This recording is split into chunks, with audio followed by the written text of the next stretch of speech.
British Columbia, to you listening around the world. This, my friends, is Spaced Out Radio. I am your host, Dave Scott, sitting in the captain's chair of SOR headquarters. We welcome you to tonight's show on our terrestrial affiliates around North America, digitally on TalkStream Live, KPNL, and Revolution Radio. If you want to take a listen to our archives, they are free for you at youtube.com/Spaced Out Radio. Do me the favor, hit that subscribe button. Follow us on Twitter at Spaced Out Radio and on Instagram at Spaced Out Radio Show. Our website is spacedoutradio.com, where we have a plethora of features for you, including rocking out to Bumblefoot and reading up on Captain Shirk's SOR Newswire. Tonight's show is brought to you by Chive Charities. Help make the world 10% happier by visiting Chive Charities today. You can find them on our website. Tonight, we are searching for proof. What is proof? How do we find proof? Where are we going with the proof that we need? Well, Proof is a series that confronts the controversial and refutes the irrefutable. Get ready to question what you think you know. Director Paul Leach of this 12-part series is here. He's a writer and producer, also known for The Woodsman and The Woodsman in 2016, and Proof here in 2020. We're also joined by his good friend, you know her around here, as the UFO Huntress, Nicole Sakach, UFO research assistant to Grant Cameron and experiencer as well. Then at the top of hour number 3, we're going to go with them for 2 hours. At the top of hour number 3, we are going to talk straight TTSA.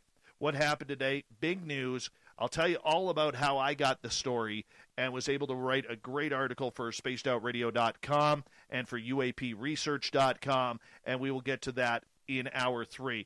But first, let's get to it. Paul Leach, welcome to Spaced Out Radio for the first time. How are you? Hey, guys. Thank you so much for having me, Dave and Nicole. And, Dave, I just wanted to say, if you want to give people a little bit of a taste of what's going on since it's breaking news, I mean, feel free, please. I think everyone's pretty curious. Yeah, we'll get to that in hour 3 because this is going to take me forever, man. It's going to take me forever. So you guys are more important right now, and we're glad to have you here, Paul, and Nicole, who is a very, very good friend of this show. She's a veteran of this show as well. And, you know, Nicole, thank you so much for recommending Paul coming on Spaced Out Radio. You know, it was kind of kismet. I knew he would be a good fit for this show, and like you said, Paul and I are old-time friends, so it's nice to catch up with a friend on the radio with you and our lovely Spaced Out Radio crowd. Yay me. Paul, how did you meet Nicole? So this is sort of a funny story, and I asked Nicole if I could actually tell the story a little bit. She said it was fine. So back in college, or as you guys would say in Canada, university, my friend Mike was actually dating Nicole for, how long did you guys date for? A couple years? 1 year? Yeah, right around a year. Good old Michael. So what happened was Mike would go down, because Nicole lived in Hillsborough, which is a few miles away from my university, and Mike would go down and visit her, and I would go down with him to visit Nicole, which sounds very weird at first, but actually what it was is actually Nicole had a sister named Natalie. I don't know how much of this I should talk about, but she was sort of off and on single at that time, and we would all just hang out. Her mom was literally the coolest, Cindy. Like, we would all watch movies together, and her dad was super cool. He would play free cell downstairs one at a time. And here's my very embarrassing thing. Are you okay if I say this, Nicole? I'm not sure if I should. Oh, sure. You can't embarrass me on this show. Well, it's really embarrassing for me, not so much for you. But so what happened was, so as time went on, you know, obviously Nicole was dating Mike, and I was kind of feeling it with Natalie, sort of. And one day I actually kissed her. And she didn't kiss me back. I got the dead lips. Oh, no. You got friend-zoned. Oh, it was, yeah. And so what did I do? I actually kissed her again, because I was like, this can't be right. And I kissed her again, and she gave me the dead lips again, and she was like, you kissed me. And so I didn't know what else to say, so I was like, yeah, I kissed all my friends, and I left. That's never perfect. to be seen again. Yeah, it was Did you heard That about story. the story, Nikki? What did you hear about this story when you heard it from Natalie? Just that you kissed her and you kissed her again. That's it. Oh man. Oh man. I didn't know that the rest of it. Whatever you taking. Now, Nikki is having a little bit of audio problems, just so everybody knows, because She probably on it. but because I guess there is a storm rolling through Illinois right now, so she's going to try and do her best. Paul, in regards to you and learning a little bit about you, how did you get involved with film and documentaries? Oh, guys, that's such a good question. Actually, I have my degree in theater and my degree in music. And long story short, I've performed all over the world, actually. And I used to be on a soap opera called Days of Our Lives. And so what happened was I actually started also writing projects. So currently I have like 3 or 4 features which have been produced. I'm part of the Writers Guild. I also just qualified to be part of the Producers Guild. Proof is the first docuseries I've done with Hoplite Entertainment, and Hoplite is an Emmy-winning production company. And actually, I was working on my second series with them called Crime Tech, which stopped during COVID. But I've always been very, very interested in sort of paranormal, supernatural stuff. And they actually came to me. The showrunner said, "Hey, we want to do a paranormal show. What do you got?" So I did a lot of research. And I said, let's call it Proof, because when you come from TV and film, the thing that causes drama and interest is actually conflict, when people have conflicting views on things. And what happens is when you watch a lot of documentaries, it's sort of like an echo chamber. It's people trying to push you one direction, for sure. And so what I really wanted to do is I wanted to provide opposing opinions from experts. In this way, in the third act, you get people who are experts on each side, both of skepticism and belief, who literally present you their sides of the story. This way that you as an audience get a full picture and you can make up your own mind. Obviously, we at the company, we were leaning a little bit more towards belief. So the thing is that kind of leaks through a little bit. Like I always gave the believers the last line in the episodes. But what I really wanted is I really actually wanted both experts to actually kind of sit in the same room while I moderated and then sort of argue it out. What happened, though, is no one really wanted to do that. They didn't want to have an argument with anybody or, have some really heated discussions.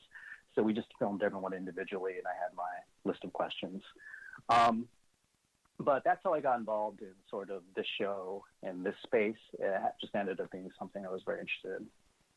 Did you ever have any personal experiences that kind of led to this, to open up that curiosity? Or was it the hype of everything the last 15, 18 years of what you saw on television that really said, you know what, there's something to this. I got to learn about it.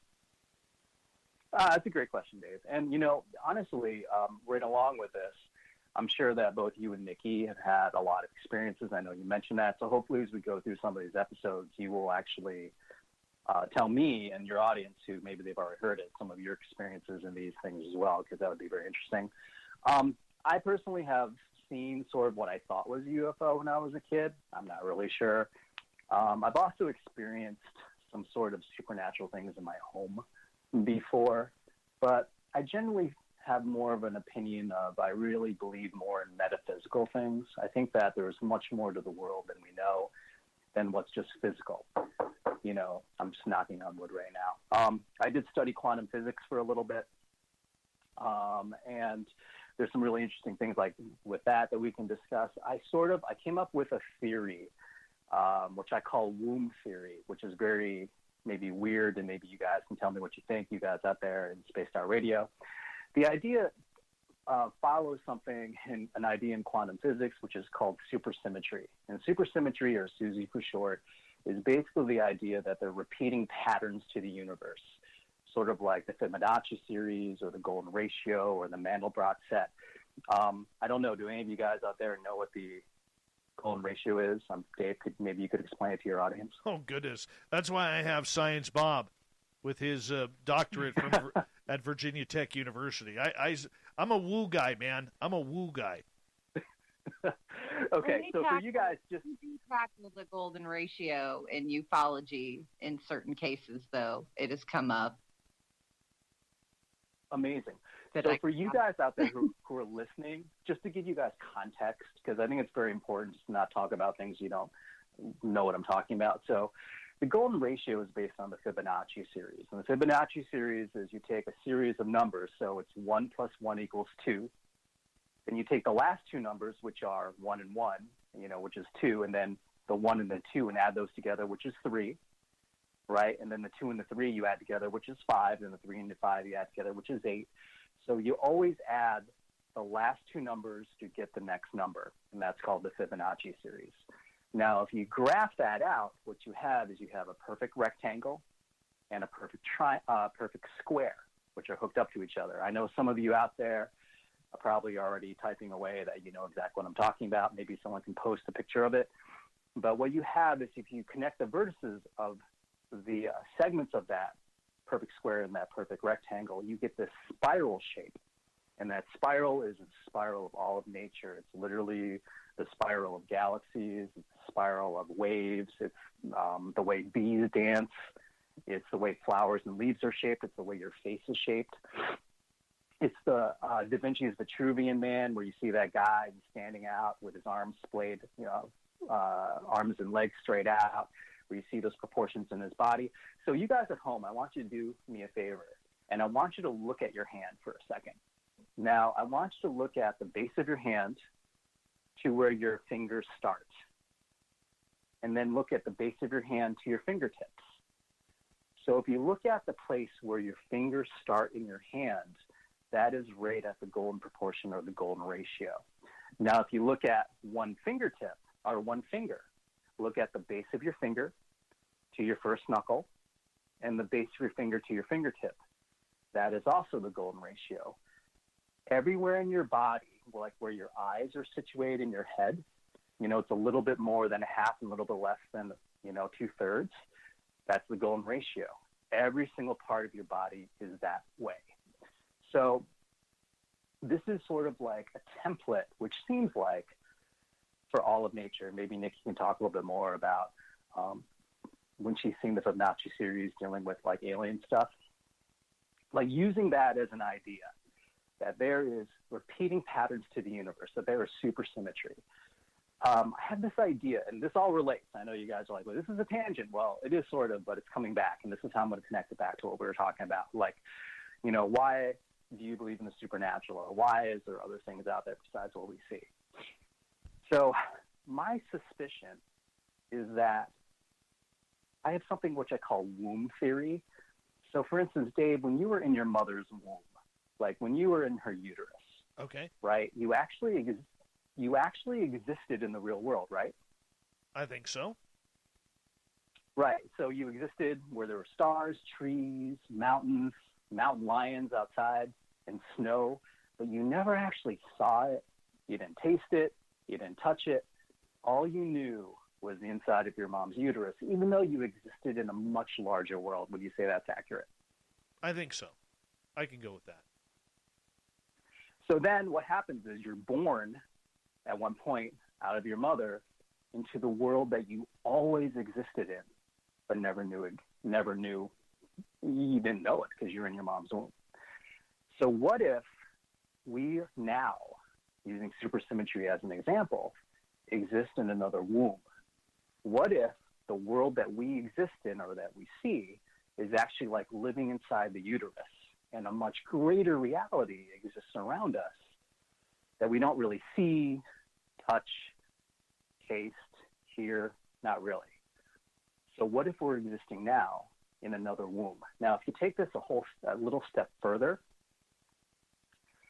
when you were in your mom's uterus, right, you had organs which are meant for the outside world, your eyes, your nose, your sense of taste, your sense of touch.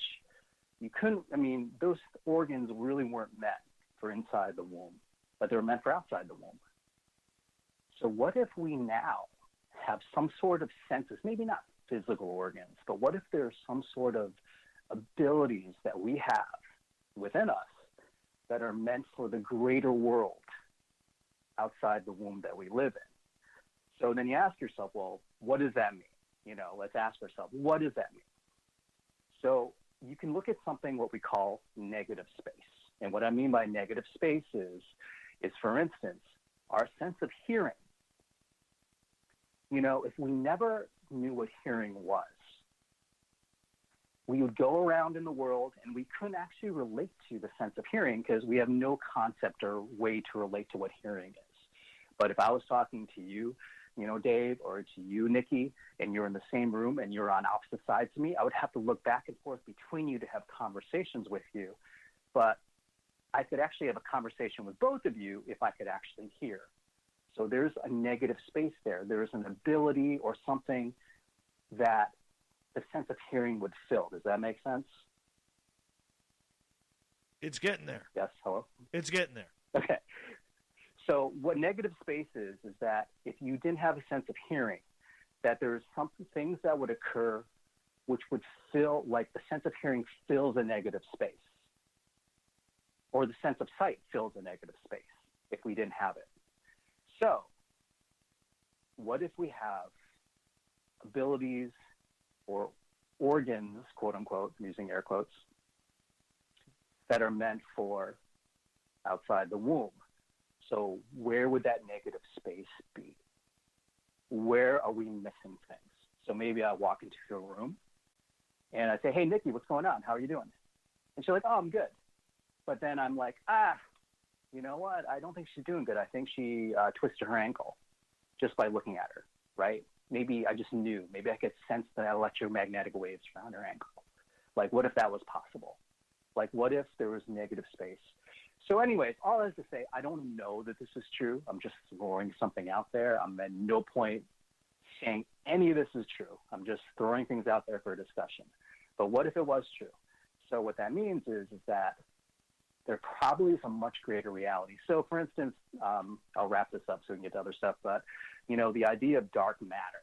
So dark matter, I mean, I think you guys know. If you don't know, I just want to talk about it. You guys don't know what it is, but dark matter, really what that is, it makes up for missing gravity. So there's 4 forces in the universe according to physics. There's the strong and the weak force, which are, nucleic forces. I think Science Bob knows this. So there are nucleic forces, and then there's electromagnetic force, and then there's gravity. But gravity is very, very weak, very, very weak. So if I put a paperclip on the desk in front of you, and then I held a refrigerator magnet 1/2 of an inch over that paperclip, the paperclip would literally, quote unquote, defy gravity and go up into that magnet. That means that magnet has greater force than the gravitational force of the Earth on that paperclip. So gravity is very weak. So the problem is that there is not enough gravity in the universe to hold the universe together. And that is the idea of dark matter, that there's something else out there which is actually holding the universe together, which is very interesting. So what that means is maybe there's things beyond our sight, right? That there's things that are out there that we don't see and we don't know about. Let's see here. Science Bob dropped a gluon in the chat room here. And so for people who don't know what a gluon is, I actually asked him, I said, what the hell is a gluon? And he goes, and so I had to Google it. It is an elementary particle that acts as the exchange particle or gauge boson for the strong force between quarks. It is analogous to the exchange of photons in the electromagnetic force between 2 charged particles. Apparently we need some of that. Apparently we do. Science Bob just talked way over my head right there. Yes. Thank you, though. Strong nuclear force. Yes. Yeah, it's part of the strong nuclear force. Yeah. Exactly. So as we look at everything and all of these magical ideas that you went into with Proof, your docuseries here, do you believe, as we got about 3 minutes to go here, Paul, before we go to break at the bottom of the hour, that there is some sort of phenomena or human ability that we have forgotten through time in order to take on things like ESP, telepathy, telekinesis, projects like that? I think there's something to it. But what I'd really like to find is proof. One thing we wanted to really cover is, belief is not enough. I can believe that this apple in front of me is a radish. It doesn't make it a radish. I can believe all I want. And so, yes, I personally believe that, as we talked about, that, there's life outside the womb. But what can we do to prove it? And I think that's the big thing, is trying to find ways that we can actually substantially and irrevocably show that things are real or that they're not real. Nicole, what do you think? Well, I think the womb theory is beautifully explained. Honestly, I think it's as good a theory as anything else we have spinning out there right now. And I think a lot of what you were just saying harkens to a lot of things that we discuss in ufology. And just based on like your show episodes here, I found it so wonderful that you guys took time to kind of study each of these varying types of phenomenon. But what I noticed was that as I was watching, I kind of ticked them off. I was like, well, like the first episode is on ESP that has direct ties into ufology, as does the miracles episode and the shadow people episode and the cryptids and secret societies. And I could go on down the list. And so that brings me to like the theories of Jacques Vallée, that this is all the same sort of phenomenon. And just to hit home with your Fibonacci sequence golden ratio chat from earlier, the first case that came to mind ufology wise is also a case that's celebrating its 40th year anniversary on the 26th of December, and that's the Rendlesham Forest Enigma case. And I know our listeners probably know, but I'm not sure, Paul, if you're familiar with it, but they call the Rendlesham Forest incident the Roswell, Britain's Roswell. And long story short, they encountered a craft in the forest. One of them touched it. He was downloaded with a binary code. And from that code, many researchers and mathematicians have deduced from the code 6 or 7 locations on the planet. Nicole, I'm going to get you to cut off right there because we do got to go to break. We'll talk about this and more with proof. Director Paul Leach, Nicole Sakach on Spaced Out Radio, coming up in the next half hour.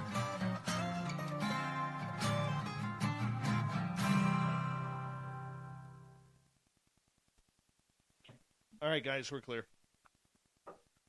Sorry about that.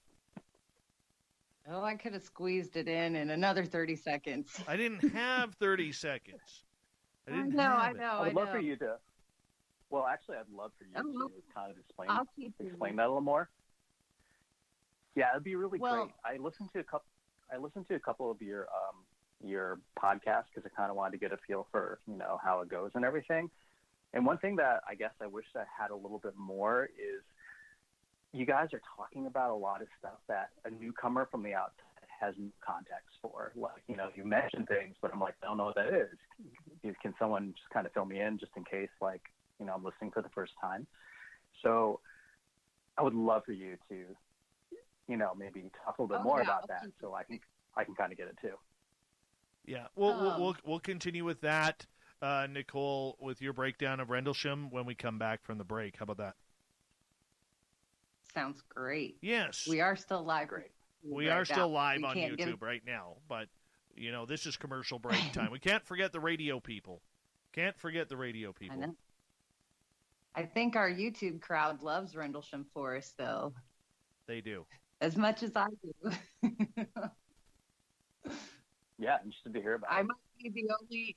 I know I'm not the only ufologist that celebrates Boxing Day. It's like, oh, it's Christmas and Boxing Day, all because of Rendlesham Forest. So I'm surprised you actually call it Boxing Day.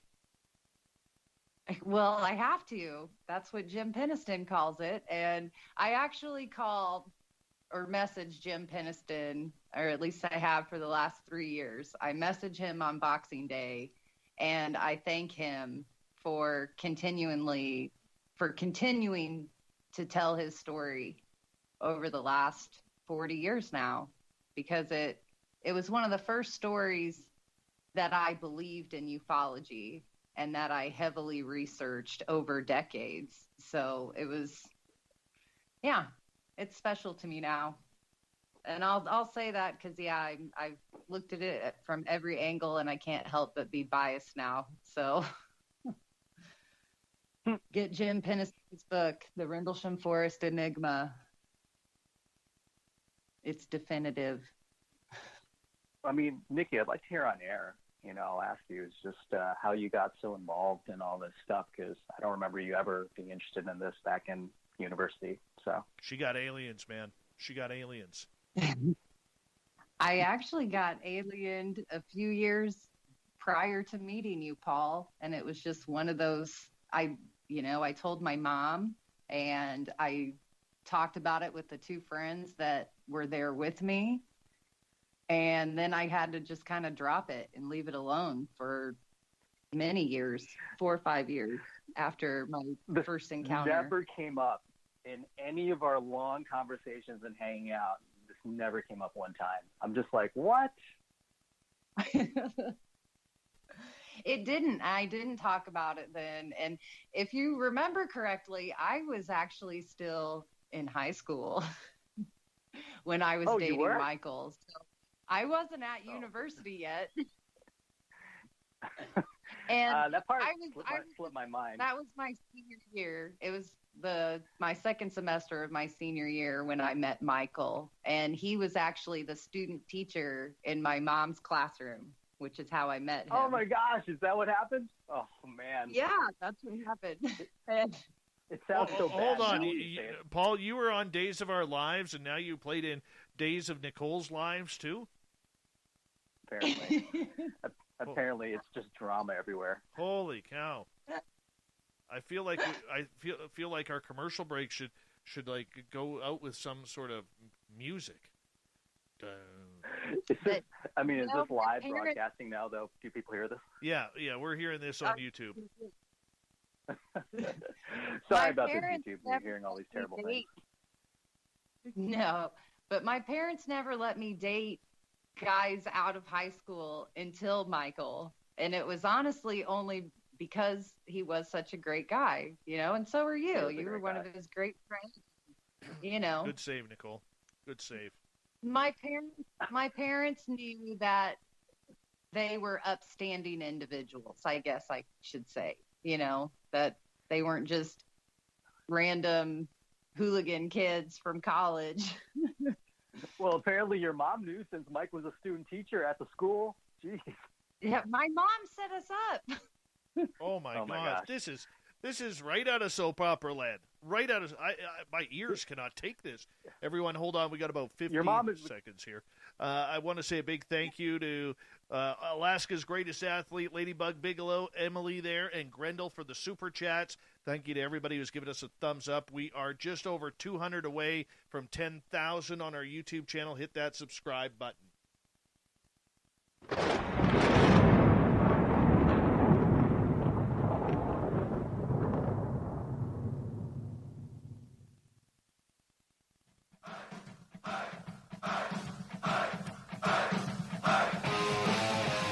Second half hour of Spaced Out Radio is now underway. My name is Dave Scott.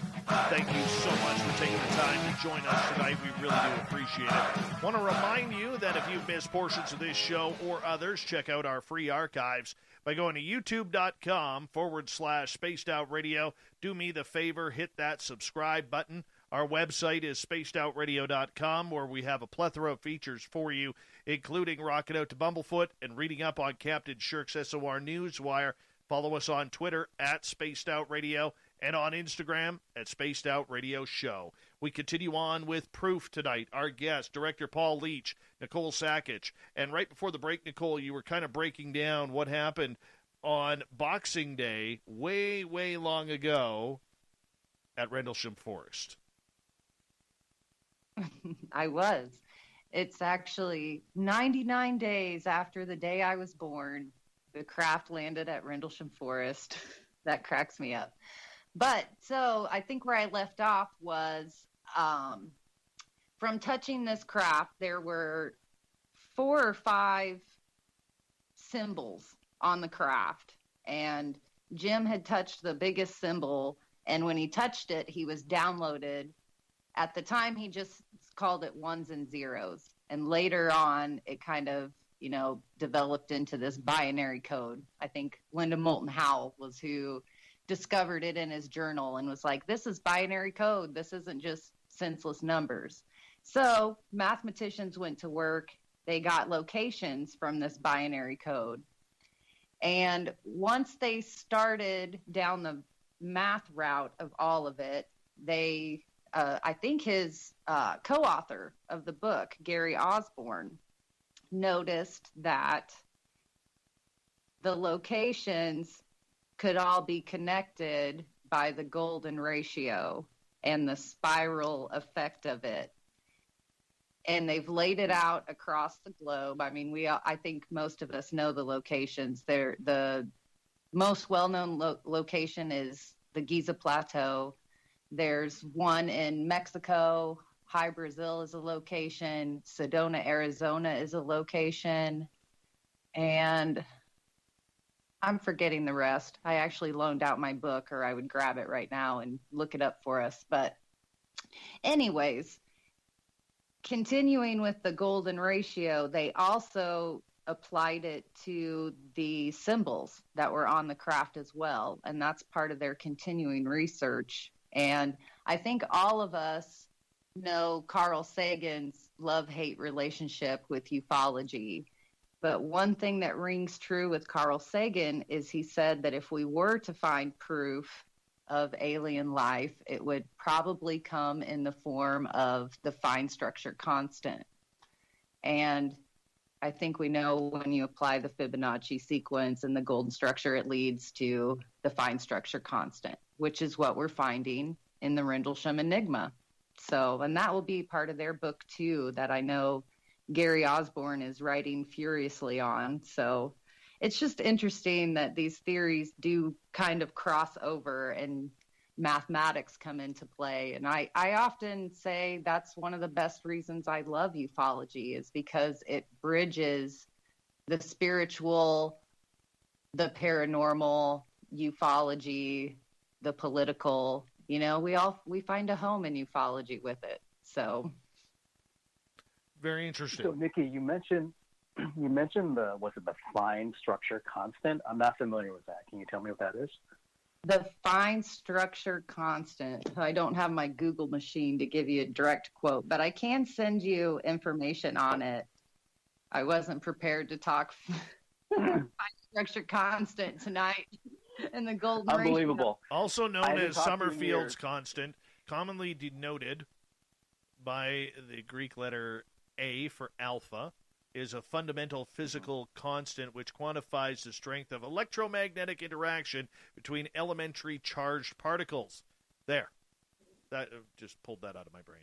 But what do I know? I think I need Science Bob to explain that a little better. Yes. But Yes. So, We'll bring you back on with Science Bob and Friends. Part 2. But that's just, that's just one case off the top of my head. I know that there are many other brilliant researchers out there that are pushing the envelope in areas like this, you know, applying quantum theory to the phenomenon. And yeah, it's definitely worth exploring. But one of my favorite episodes of Proof, I think, was the cryptids episode. And I think we could segue into that with our spaced out radio crowd.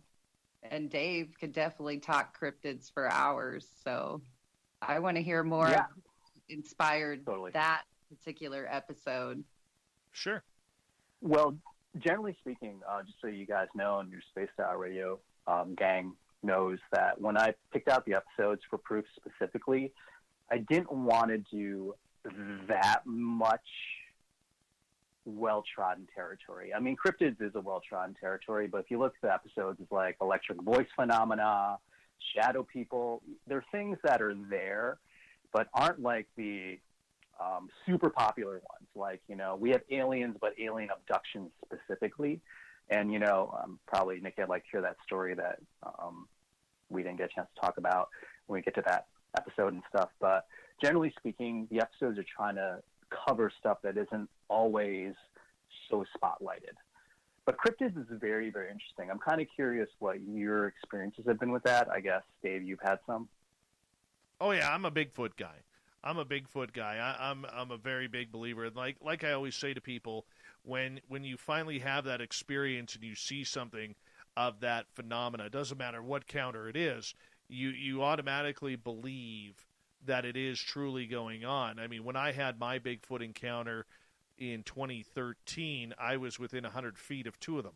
And since I moved up here, I've had other experiences as well, from seeing footprints to hearing them talk.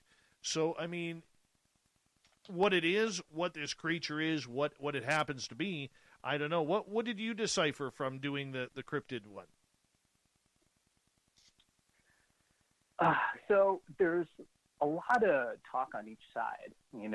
From one thing is obviously we discover new creatures and species of animals constantly, particularly in the deep ocean. We find new species all the time.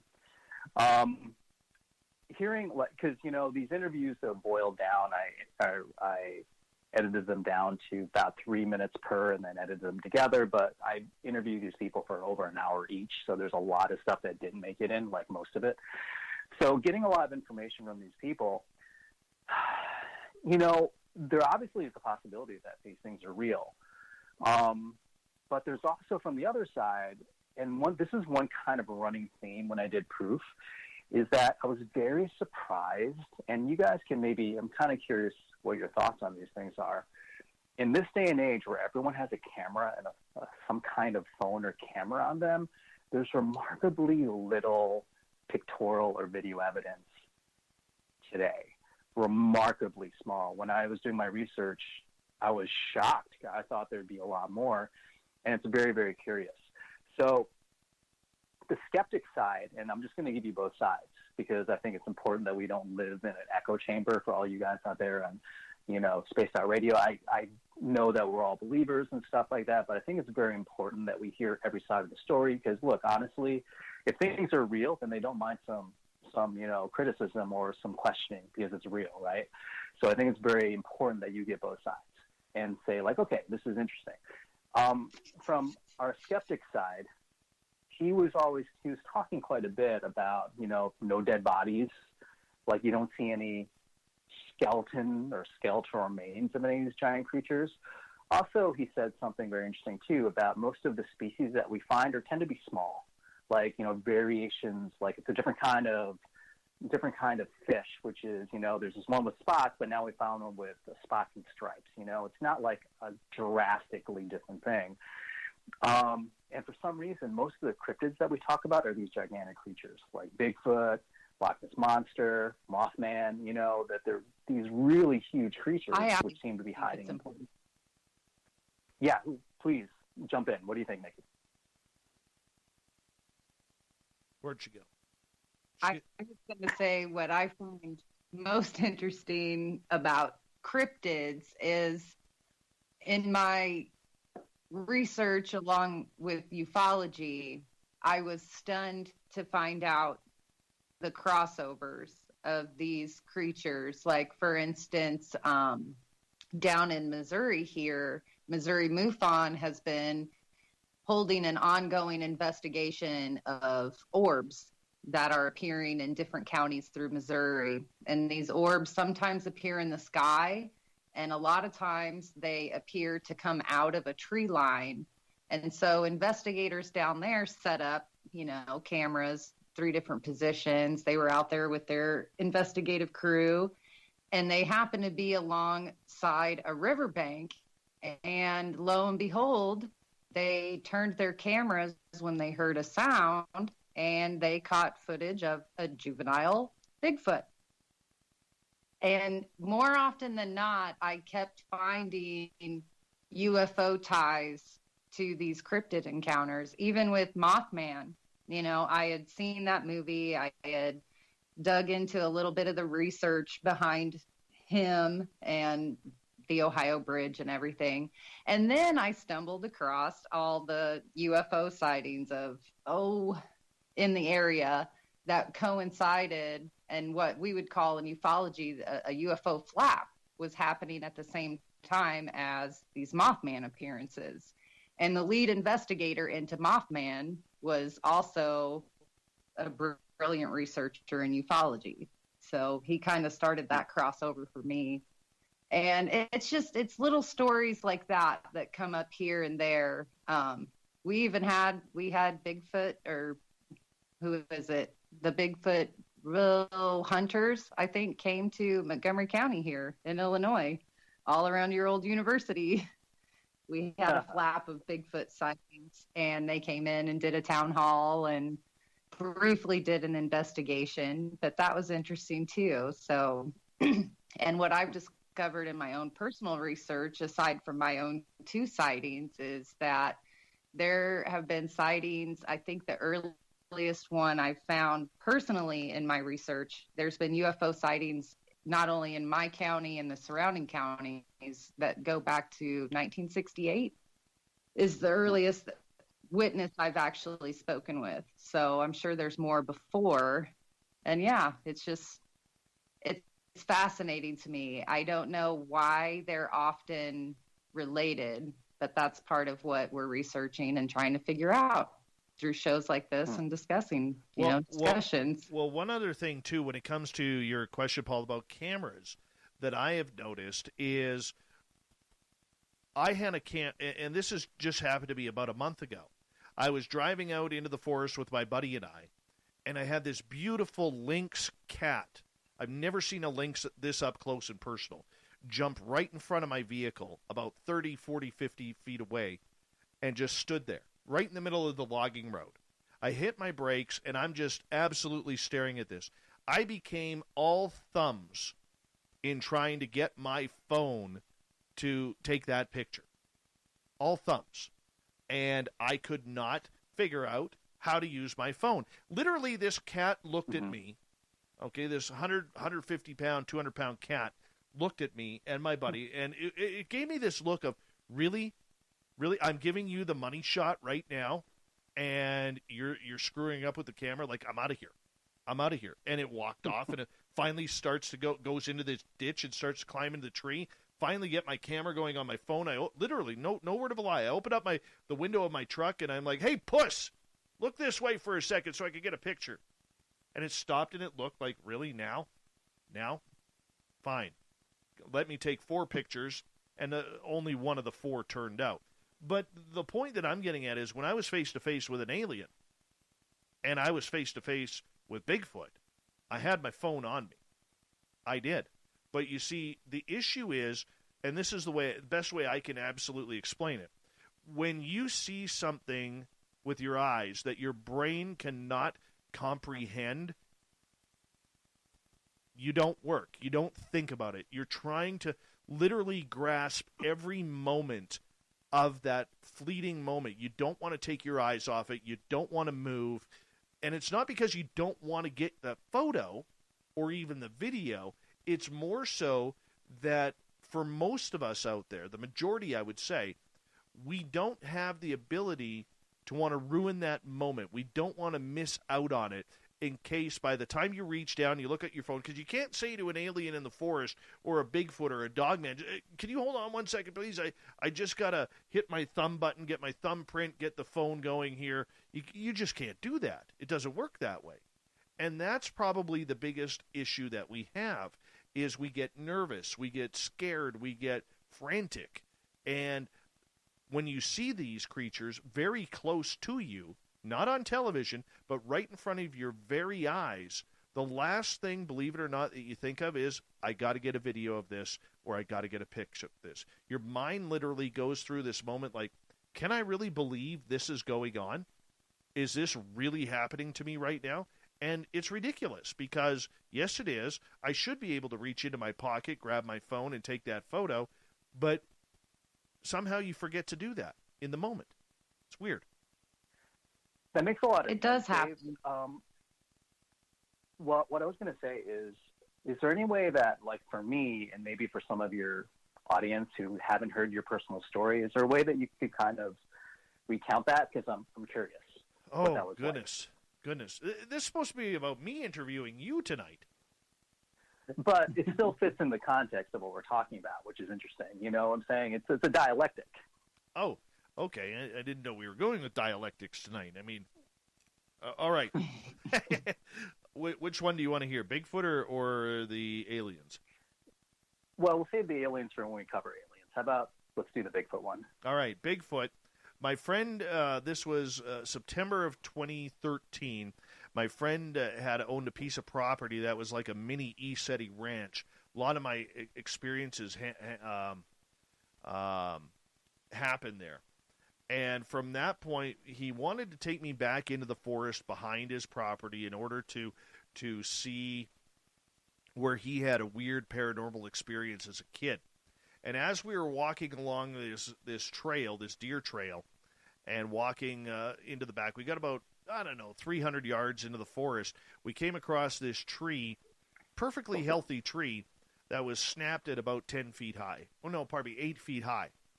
And I knew nothing of this, and I just kind of quipped in my extremely, 1 out of 10 amateur way. I said, Bigfoot is apparently able to snap trees. And we were looking all around, this tree, and the bark is still wet. There was no windstorms. There was no bug bites in the tree to make the tree weaker or anything like that. The bark was still fresh, and we kind of got this feeling like we were being watched. And we kind of stopped what we were doing. We started looking around, and about 100 feet north of us, there was this giant fir tree, and we could see something in the shadow, and it was peering out at us, then pulling back, and then peering out at us. You could see a shoulder, you could see the side of the head, then you could see the full head make out a little bit what looked like a face, and it was kind of weird. So I kind of said... How far away was that 100 feet? From you, would you say? 100 feet. And so as we were watching this thing, my friends also had they were very spiritual people. They had a rule on their property too, no photographs. They wanted whatever was there to be comfortable with showing up, that it wasn't going to be used as a vanity project or a side project. So they were pretty strict on that. And so here we were standing, and we're about 5 minutes watching this thing kind of peer in and out from the tree. And then my buddy says to me, he goes, you know what? Let's leave it alone. We want it to come back. We don't want to scare it away. Let's just give it a wave, say thank you to the universe, and walk away. So that's what we did. So I start to turn down the trail, because I'm not like Zoolander. I couldn't figure out how to turn left. So I turned to the right. Mm-hmm. And at about 75, so if this guy, the first one was at, say, high noon on a watch, the second guy was at about 1:30 at about 75 feet. And I see this tree branch start shaking vigorously. And that's where I saw the second one at about 75 feet walk right through where that tree branch was shaking. And I got a full right side back profile on it. I didn't see the face. I saw the arm. I saw the hips. I saw the back. There was no neck. It went straight to the pointy head, and it was friggin' awesome. I yelled over at my buddy. I said, Dave, there's a second one, because his name's Dave too. And he turns and looks, and he goes, where? And I said, over there, and it was already gone. And he missed that one. But, yeah, no smell, no stinky stench that a lot of people talk about, but it was cool. It was very, very cool being that close. Wow. Did it look like what we typically have seen Yeah. the idea of what Bigfoot looks like, or did it look Yeah. any different? It kind of walked a little hunched over, much like the Patterson-Gimlin film. I could not tell if it was male or female. I did not see an anus or like the butt line going down. I didn't see that. I didn't see the hands because the arms were kind of low, but it was kind of swaying. Like, it had no interest in even seeing me. Like, it was just like, yeah, I know you're there. But I honestly, now looking back on it, I think there was 3 of them there, because there was the one guy behind the tree. There was the second one that walked through, but something had to be shaking that branch to get its attention. So I to this day, I still think there was 3 of them there, but I saw 2. Did its face kind of look like that kind of simian-looking face, or what did it kind of look like? The one that we saw, it was so dark from the shadow that we could not really make out. Like, you could make out a little bit, but to get actual what it looked like, couldn't do it. And the second one, I never saw its face. Wow. So it's pretty densely wooded there. Is that Yeah. what you're saying? Yeah. That's very interesting. Did you guys happen to go out and check out where it was standing to see if there was any kind of, like footprints or anything? We went back once, and it was funny because way in the distance, like, we worked a lot with energy there, and way in the distance there was a tree that was swaying opposite of the way the other trees were swaying in the wind. And it was swinging back and forth in a weird direction, and we were kind of like, you know what, we're not wanted here right now, we have to leave. So we ended up leaving. And you have to understand, my friend at that time, they had everything happening there. They had UFOs, they had extraterrestrials, they had Bigfoot, they had ghosts, they had spirits, they had fairies, they had across the street there was something really, really dark across the street in the forest portion there. It was a nasty, awesome place where there was a lot of activity. And they didn't want that to go away. They wanted to keep it for their own little studies. And so you had to abide by the rules, right? And that's kind of like, it wasn't just a free range. You had to abide by what they were putting down. And whatever we were doing at the time was working, because every time we went there, something was happening. So it's really interesting. I mean, have you tried to go back since? Because No. there's so much activity there. No, they don't own. They don't own the property anymore. They sold the property a few years ago, but apparently the new owners are pretty cool and spiritual and zen, so they might. Paul, I'm going to get you to hold on. Nicole, you hold on as well, because we are going to go into hour number 2 here. Paul Leach, director, producer of the docuseries Proof. We're going to get into that with him and Nicole in hour number 2. Then in hour 3, we're going to talk about the latest happenings of the To the Stars Academy. Stay tuned. Spaced Out Radio continues.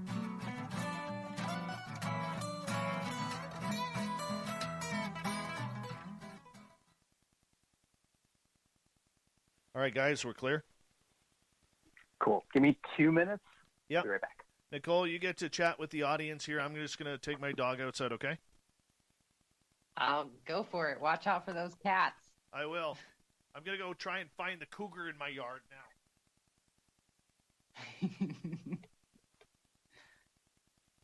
What's up, YouTube?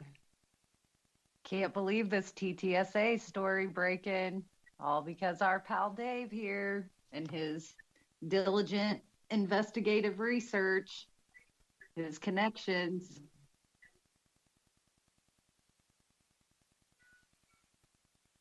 Danny Silva also did a brilliant breakdown of Lou Elizondo's interview on Mystery Wire. So if you guys want to get all caught up before Dave gives his rundown, check out Mystery Wire and the Silver Record.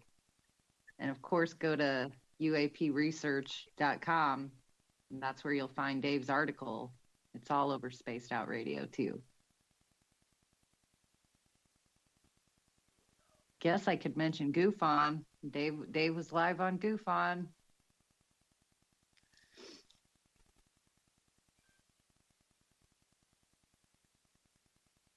The researcher into Mothman prophecies was John Keel. I think I saw somebody ask me in the audience, by the way. Wrote the book, was a journalist, very influential ufologist. Ufologist. I think I just said it how Goop on hates.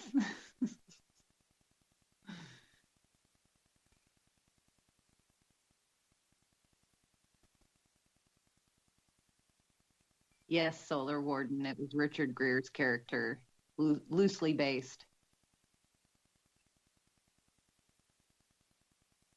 Okay, I am back. All back.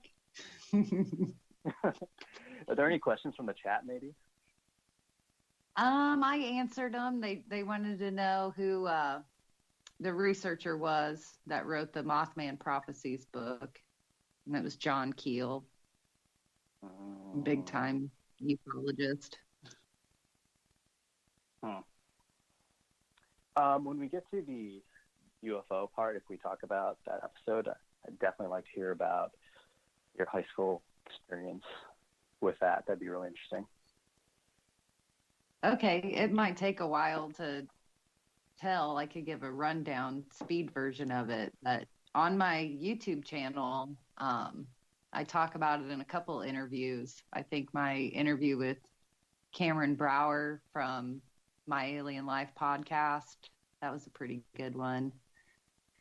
I've spoken about it here a couple times on Spaced Out Radio, but it wasn't very impressive. It wasn't taken on board a craft or anything, I don't think. I did have missing time.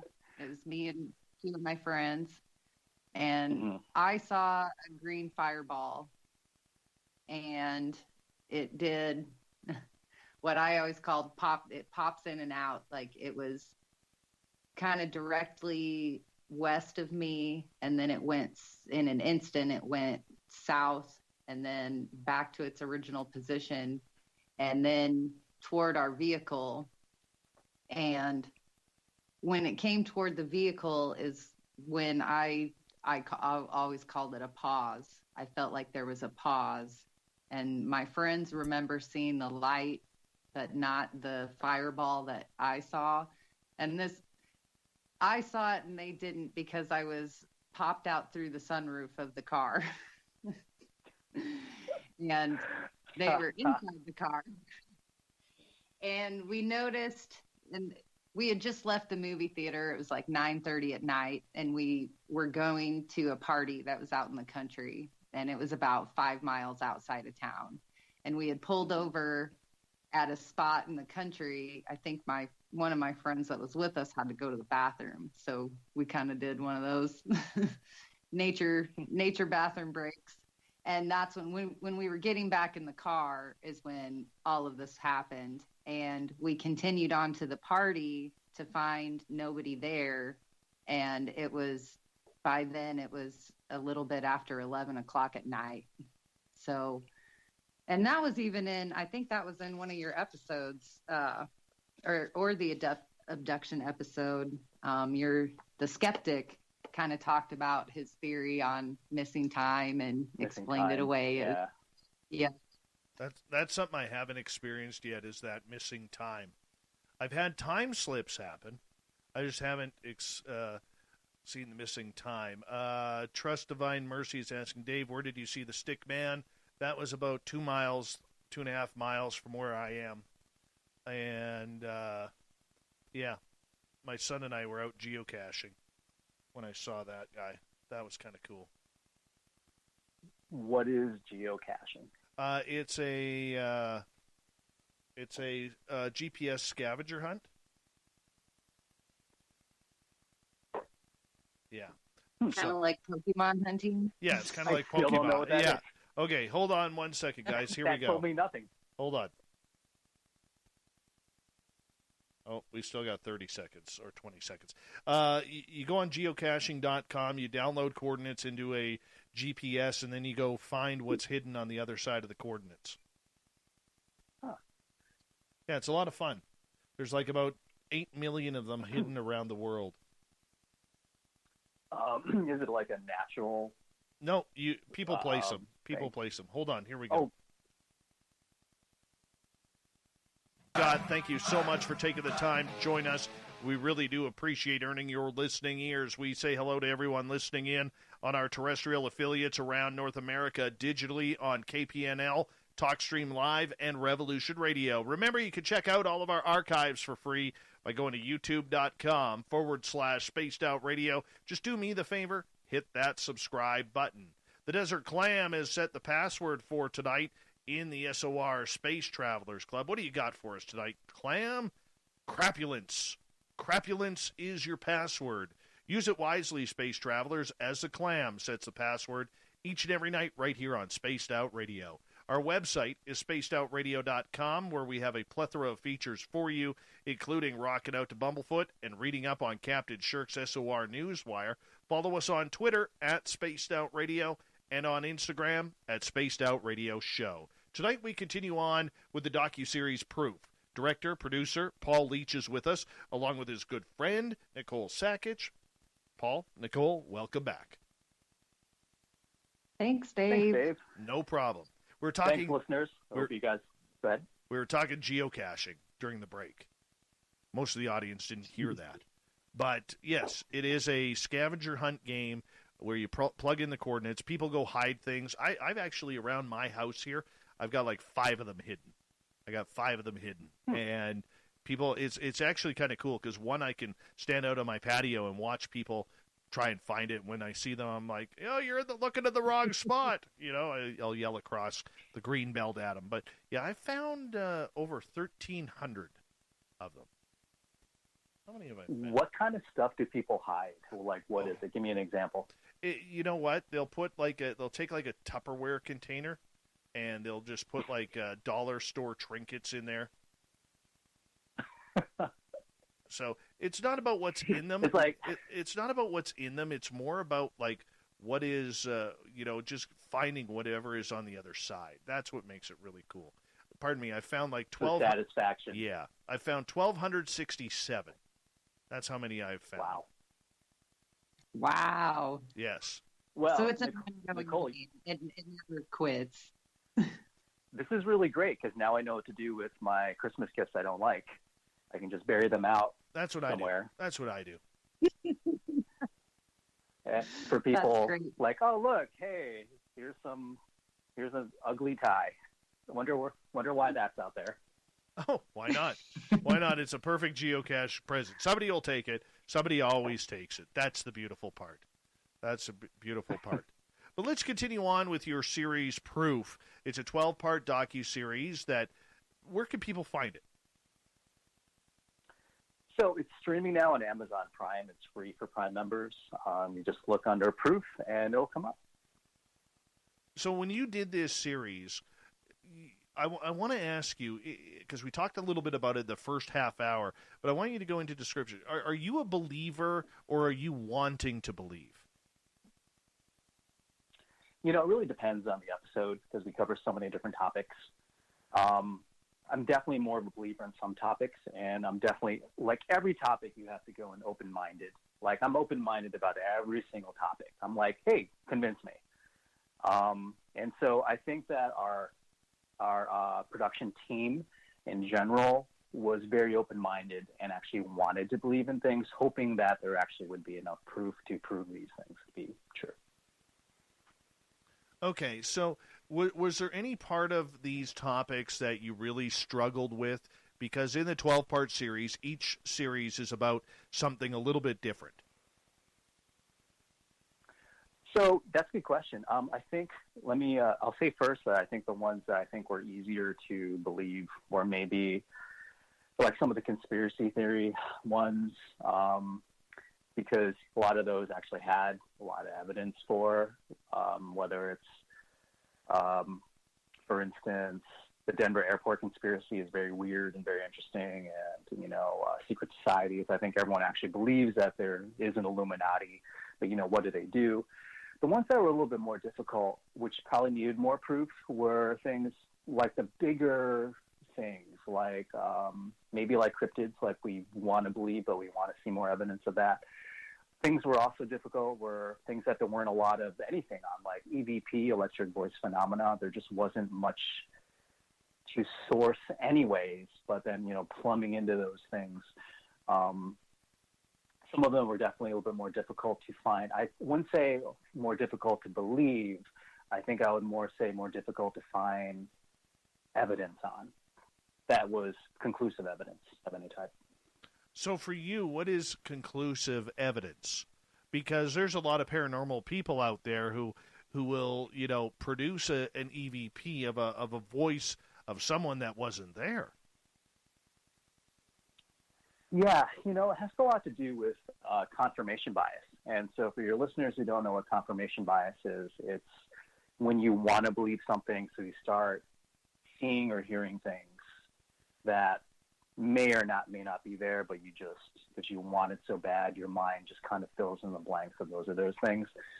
One of our skeptics, he's a professor at Chapman University, and he was talking about, like, what he does in one of his classes is he plays a record backwards. And he says, "What do you hear in this record?" And usually it's nothing. It's complete gibberish. But then the next class he'll be like, "Listen for these words in the record. Do you hear these words?" And then they will play it backwards, and they're like, "Oh, yeah, I totally hear these words." So, for instance, in that episode, there were definitely some things that were just a big stretch. You're just like, I don't know. I mean, now that you tell me, I kind of can hear it. But there were also some ones that sounded a little bit more like it possibly could be if I didn't tell you that this was what you're hearing, that you might have actually heard it. Our expert on that, I think it was Ellie Arquette in this one, and she actually has a spirit box, and she actually tries to communicate with spirits that way. It's very interesting. So, what is your experience? Have you guys had any experience? You and Dave and Nikki, have you done anything like this with EVP? I have. I've listened. Yeah, go ahead, Nikki. I've listened to a lot, but it's like you just said, it's kind of that power of suggestion. I do find the cases more interesting when spirit box are in, or I know there's even some apps out there that you have to give it words to say, and it will build, what it'll speak on based on the words that you input into the app. And I think those are more interesting than just, the random, "Hey, do you hear this? This is what I heard." I also like to know the correlation in research, like when you directly ask questions and then you receive some sort of answer back. I think those are kind of more interesting to me than the just kind of out of nowhere, "Hey, I accidentally recorded this. It sounds like that," We actually did. Yeah, and we actually did about 25 miles from my house is a plane crash site where 52 people died back in 1965, and to this day it's still known as Canada's biggest unsolved mass murder because there was a bomb on board that plane. Long story short, we did an EVP session out there with a gentleman named Bill Hauser, who's been on this show a number of times. And one of the things that we learned out of that was that when we sat down, we got a name. A name popped up, and when we cross-referenced that name at the crash site to the victims, it was a name that was on the list of those who passed away. Now, this is an area, like where I live, there's not a lot of radio signals. It's not like being near the city where you're picking up, you touch the dial half a centimeter, okay, and all of a sudden you're at a new station each time. It's not like that at all. I went real Canadian there with saying the centimeter. But, it it was very intriguing to actually get a name from a spirit voice, or what we think is a spirit voice, of a person who is actually on that plane crash. And none of us there knew any of the names. So when we cross-referenced it later when we were out for dinner and saw the name, I tell you, it gave all 5 of us that were there a real case of the goosebumps, that's for sure. So we interviewed, or actually I interviewed, for the show, for that episode, something that didn't actually make it on air, which was I interviewed, I can't think of his name. I talked to him on Skype from Scotland, and he is actually the guy who the movie White Noise was based on as a scientist. And that movie with Michael Keaton came out called White Noise. It's actually based on him. And he talked to me and told me all these really interesting stories. And, you know, for you guys out there who don't know anything about TV film production, like the reason why weren't able to use him on the show is because Skype interviews don't work on TV and film. They need to have a certain resolution in order to be cleared for broadcast on TV. And so we would actually need to have a certain level of quality in the video in order to be included in the show. But, you know, these are very interesting things because I think that, I mean, there's definitely a possibility of these things being real. Now, for me, an ongoing question that I have through this whole entire series, which is sort of more of a macro perspective on things, is me coming from TV and film, even from scripted TV and film, where, you know, you write a script and you have all these characters and they have motivations. I always ask myself, why? And the why doesn't discredit the event actually occurring, but the why is asking, like, okay, why would they talk through this white noise? Why would there be this thing that occurred? Why, you know, I always am trying to get the larger perspective. Okay, maybe this is real, but why? But why? What is the purpose behind it? And that's sort of the larger question that I always have tried to get at with the experts. And maybe some of you guys in the super chat or the chat, have an answer to the whys. Like, why communicate through white noise? Why not just communicate audibly? Maybe you guys have an answer. And again, this doesn't discredit it being real. I just always have these questions like, why? And I think even as experiencers, we have those same questions too, because, you know, for many people out there, Paul, who've experienced, we don't know the why, and that's part of the entire mystery that keeps everybody going. Like when somebody gets abducted by aliens, or somebody has a close encounter with Sasquatch or a ghost, part of the issue is that the timeline that it happens on is so either skeptical because it happens in the middle of the night and you could be dreaming and just having a nightmare comparatively to, say, something that you see with your own eyes, and it's such a fleeting glimpse that you're not really sure how to calculate the why. And I think if you ask any experiencer out there about the why or how it's happening, they don't know.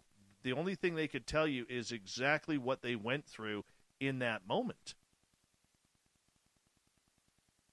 Yeah, absolutely. And that's where I think that, you know, where I talked about womb theory and all this stuff, is I feel like there must be something bigger that we don't know. Like you said, there's something bigger that we're missing, that there's a connection or there's a larger macro narrative that we're not aware of, that if we were aware of it, or maybe some, you know, rules of the supernatural somehow, you know, that there's some governance somehow over these things that we're not really aware of, that they fit perfectly in accordance with whatever those rules of governance are, but we don't know what they are.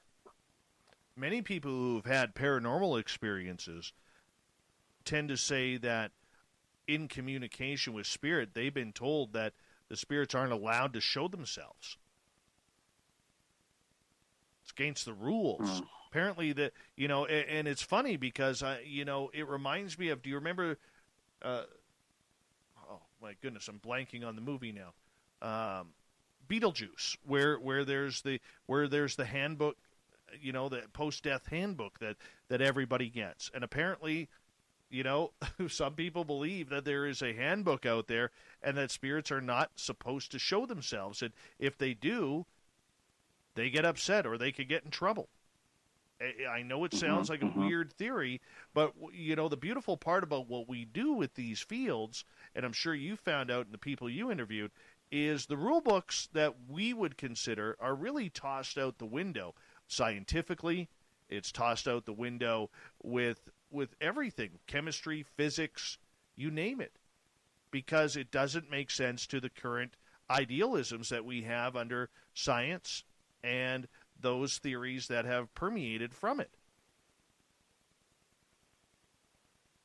Yeah, and I think what you're talking about is true, is that there has to be sort of a larger perspective that actually engulfs what we know of science or physics at this particular point. That maybe there's just a larger governance that science fits within, but doesn't fit within science, if that makes sense. Like our scientific methods fit within the larger perspective, but the problem is that we're trying to fit the larger perspective in the smaller worldview. Could be. It could well be. I mean, did you notice any patterns between any of the people you investigated, filmed, and researched about the occurrences that happened to them? Whether it was aliens, whether it was ghosts, or whether it was ESP or whatever.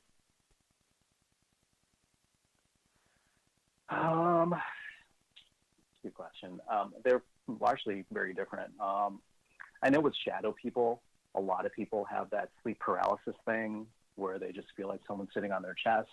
That's pretty common across the board with a lot of people. I don't think there was necessarily something that stuck out about those people over others. The aliens is a different topic. Like, we can talk about that in a second if you want. But I'm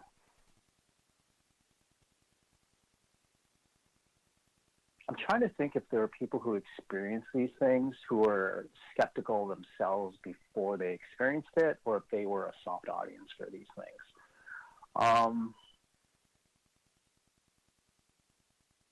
And what's really tough about that is what I said before about confirmation bias. It doesn't just work with people who believe, it also works with people who are skeptical. So, for instance, somebody who's skeptical could have gone on your trip, Dave, and seen Bigfoot, but it just brushed it off because they don't want to believe in that. Okay, so that brings up a good point. The BFRO is allegedly known by its members and investigators to throw out reports that have anything to do with what they would consider woo topics. So, for instance, people who see fairies or lights or orbs or UFOs or ghosts around their Bigfoot sighting, the BFRO is refusing to research them because, in their opinion, it taints the research of what is going on. It makes it less credible. What is a woo topic? UFOs, aliens. A woo topic is UFOs and aliens? Okay. Yeah, we call it woo. So what they're saying... High strangeness. High strangeness, yeah. So what they're trying to do is provide more credibility to the research. And I know Joe Rogan's a big wannabe believer in Bigfoot. Like, he doesn't know if it's there, but he's definitely sort of obsessed with trying to find Bigfoot at some point. Yes, but here's the problem. When you hide behind the word science, okay, like a lot of researchers do, science is about proving or disproving theory. But if you are already eliminating a big portion of that theory because you do not believe in the existence of ghosts or UFOs while this is going on, and you're searching for Bigfoot per se, in this case, there's nothing scientific about what you were doing. You're conducting opinion. You're not conducting science. Yeah, and I think that is probably one of the biggest things that I ran into doing this series is there's a lot of personal experience that people had, but there was very little empirical evidence. Like, I was hoping there'd be much more than there was. Yeah, and that's I would love to see a lot more. I would love to see a lot more empirical evidence, especially, and, I understand your description of, like, hey, when I'm in the moment, like I'm all thumbs and it's hard to get my video camera out and do that stuff. Totally get that. I think that's very valid. And again, just so your listeners understand that in no way am I invalidating anything. I'm just saying that from a very objective point of view through doing this series, I have to admit I was a little bit disappointed that I didn't find more empirical evidence than I did. And then mostly it was firsthand accounts. And the problem with doing a TV show, as opposed to, let's say, doing a podcast or a radio show, hearing first-person accounts is really great to listen to. But when you're doing a TV show, it's such a visual medium that first-person accounts aren't enough. I need visual evidence included in those first-person accounts. So it creates a little bit of a quandary. Does that make sense? It makes complete sense in regards to that. But, I mean, you're also dealing with the unknown where even the top scientific experiments haven't been able to prove or disprove this. So does that mean that the science isn't working, or does it mean that we are not figuring out the science behind it? Well, what's your opinion on that? I don't think this. Well, I mean, I asked you the question first, but in my opinion, I would say the science isn't working. Yeah. And I might be in the minority there. I know that. I think the science is lacking as well. And that's, that even goes back to tie it in with the show, like mind control and ESP experiments. And I know I always harken back to the research that Hal Puthoff did back in the day. And it was just so hard to even test people that could demonstrate these abilities. It was hard to be able to repeat the same test with people with these abilities. And it was frustrating for the scientists trying to study it.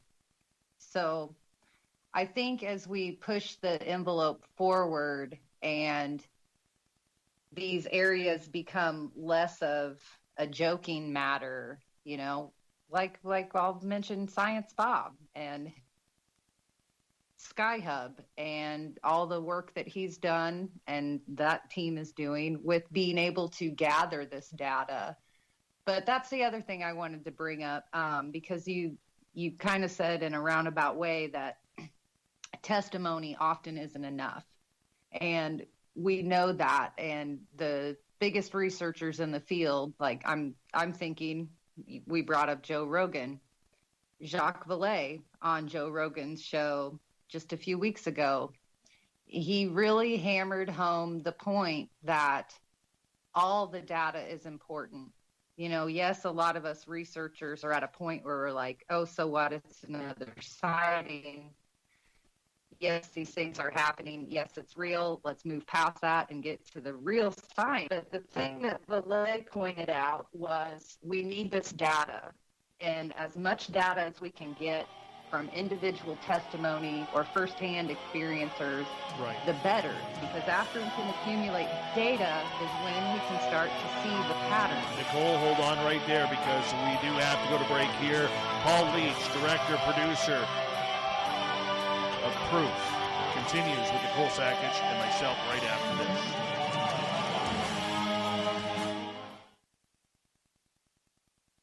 Sorry to cut you off there, Nicole.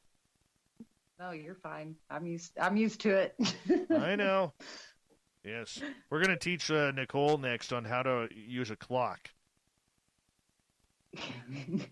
I need to put it directly in front of me. That goes to the equipment failure. I can't wear a wristwatch. They always crap out on me. I can't wear headphones. They always crap out on me. On my Sky watches, kind of inevitable. If you take one camera is going to fail. If you take two, one will fail, the other one will work, and then it'll fail. If you take three, one out of the three. And where did Nicole go? She's having problems tonight. Three will do. With the data, or picture, getting a photo or video, though, sometimes these experiences are so profound, you don't think of it to grab your camera. That even happens to us who are prepared, that want to encounter these things and have all the equipment with us. The other factor with that we didn't touch on is the high strangeness factor of the phenomena being able to manipulate technology. You know, it can shut off cameras. It, in the earliest abduction accounts, it, you know, shut down entire vehicles, things like that. And experiencers still talk about those aspects of high strangeness. It's not like we made better cars that they can't turn off or things like that. Even in our military cases, you know, where they were told to fire nuclear weapons facilities. Yep. Well, yeah. That's been a hot topic lately. Not that it's ever not a hot topic, but we could go on and on. Yeah, and I mean, just so you know, it's I definitely think that there's some credibility in just first-person accounts and everything. I mean, I went through a lot of them. Just the problem is because the medium is TV, like there needs to be more, for television specifically, there needs to be as much video or pictorial evidence as possible, which there was remarkably a lack of for most of the subjects, which in that part was what was disappointing. There was tons of first-person accounts, and no way is that like negating any of those or saying that, you know, those are illegitimate or of any kind. It's just that it's a shame that there isn't more pictorial or video evidence of these topics, specifically in a visual medium like TV. Mm-hmm. We discuss that often these days with the abilities of CGI and camera phones and the ability to even create images and the deep fake state and things like that. Like, it's getting harder and harder and harder to have it come down to one case, or is it going to be the one picture?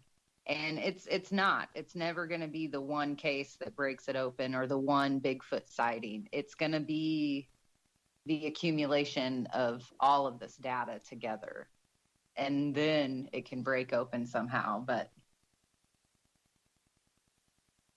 I mean, Nicole, you were saying that you think that your ufology, you said that you believe that it kind of does relate to cryptids somehow. I mean, where do you see the connection?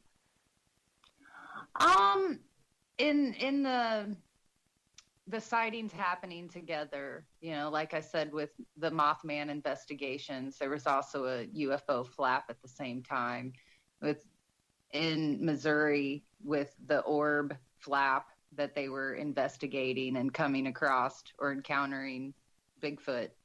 You know, you hear these stories time and time and again, and maybe some better overlapping ones that I think more people need to be interested in are like in your miracles episode. I think it was episode 2 or 3. I think it opened with the couple that was receiving gemstones. You know, they would wake up and there were gemstones littered throughout, you know, their floor. They'd open a drawer and they'd find one, or they'd drive, you know, to the store and there'd be gemstones in the parking lot. You know, that phenomenon is called an apport phenomenon. And it's when things... 30 seconds. And that crosses over into physical mediumship and ufology as well. That's interesting, yeah. You know, with science, they say that, I think it's Newton's first law of thermodynamics, the one that says that matter cannot be created or destroyed, or energy. Actually, it's not true. In very slight amounts. All right, guys, hold on 1 second here. Here we go.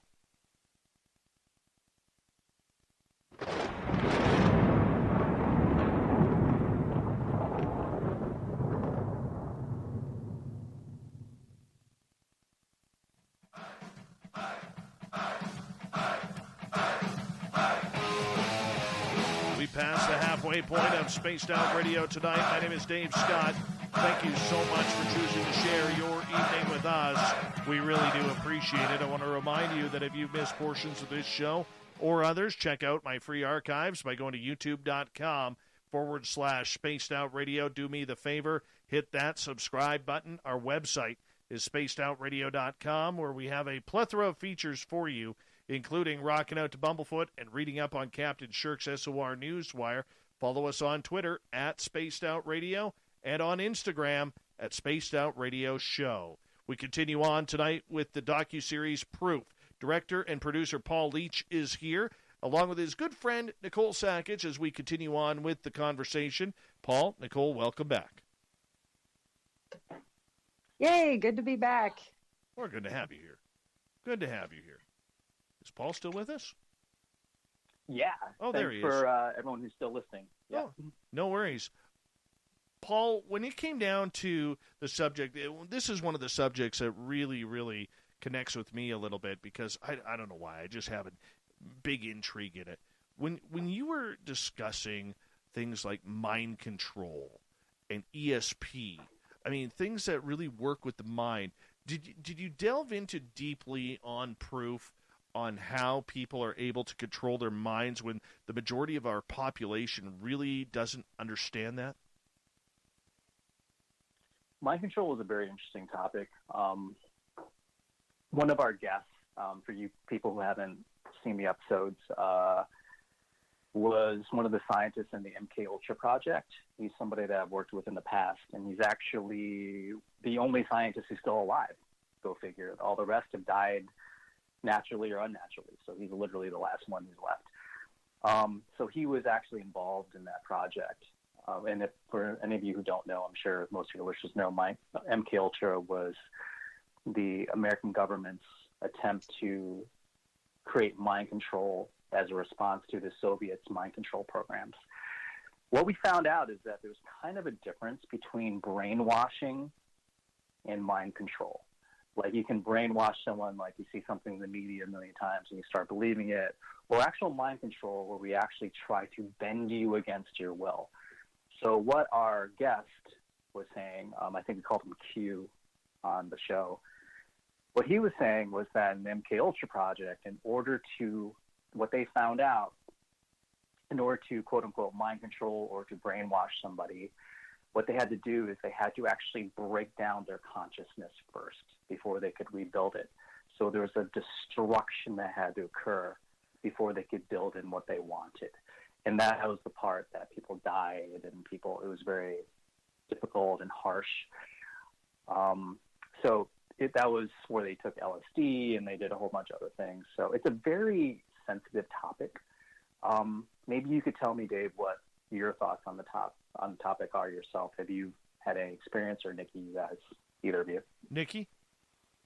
Ooh, well, you said the word, and I've been thinking for the last 20 minutes or so, my UFO boss, Grant Cameron's going to kick me in the butt if I don't bring up consciousness.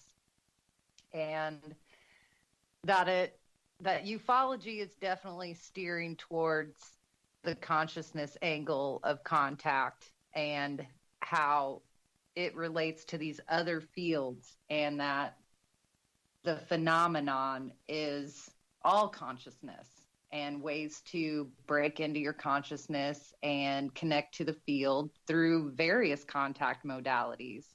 And I think one of the avenues we explore often is it comes up. It's like, well, how does consciousness relate to ufology?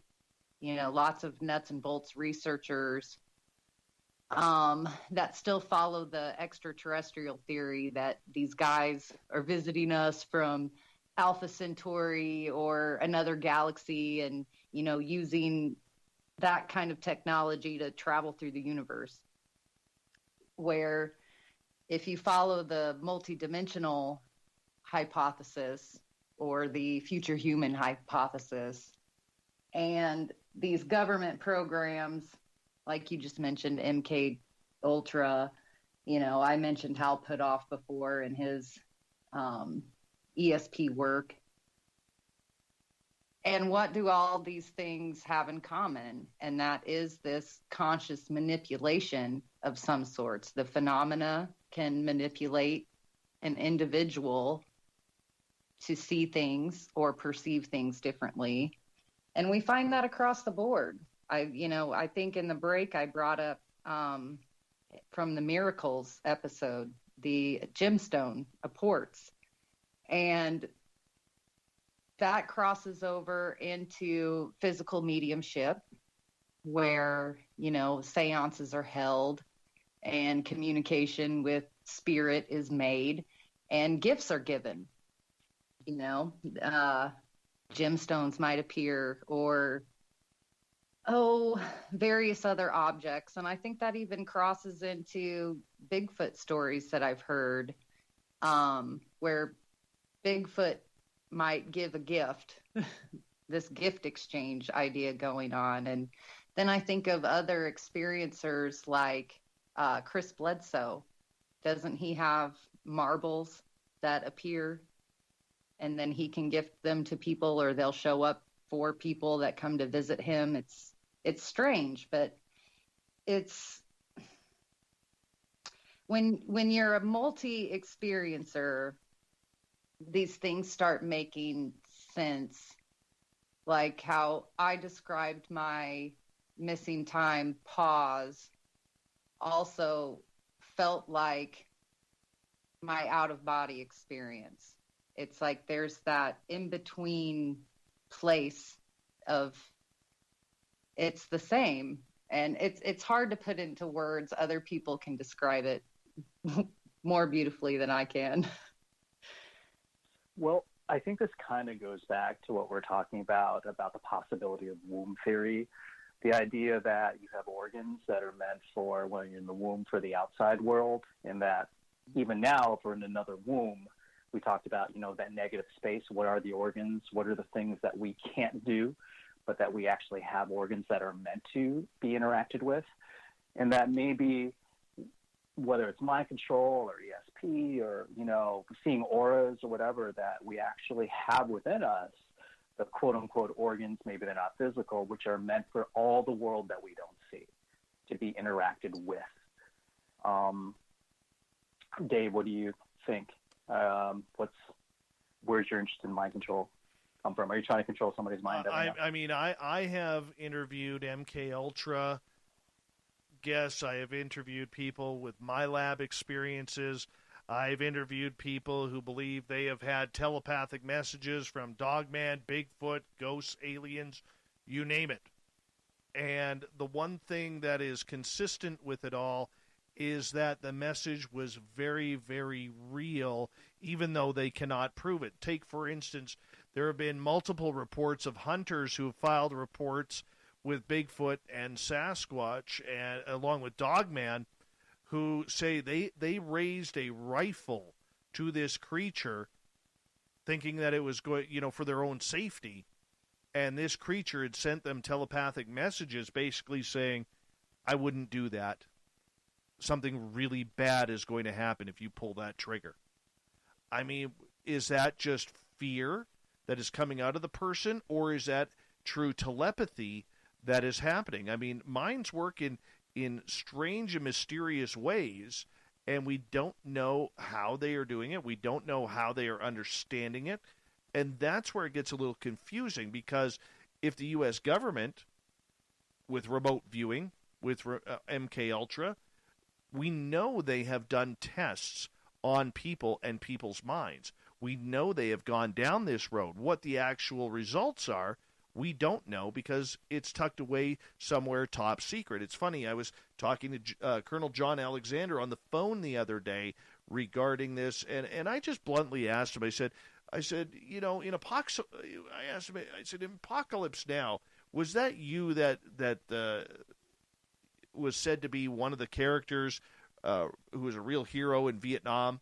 And he goes, I don't know about Apocalypse Now. He goes, but I'm sure you're probably going to want to watch Men Who Stare at Goats if you haven't already. And believe it or not, that's a movie I haven't seen.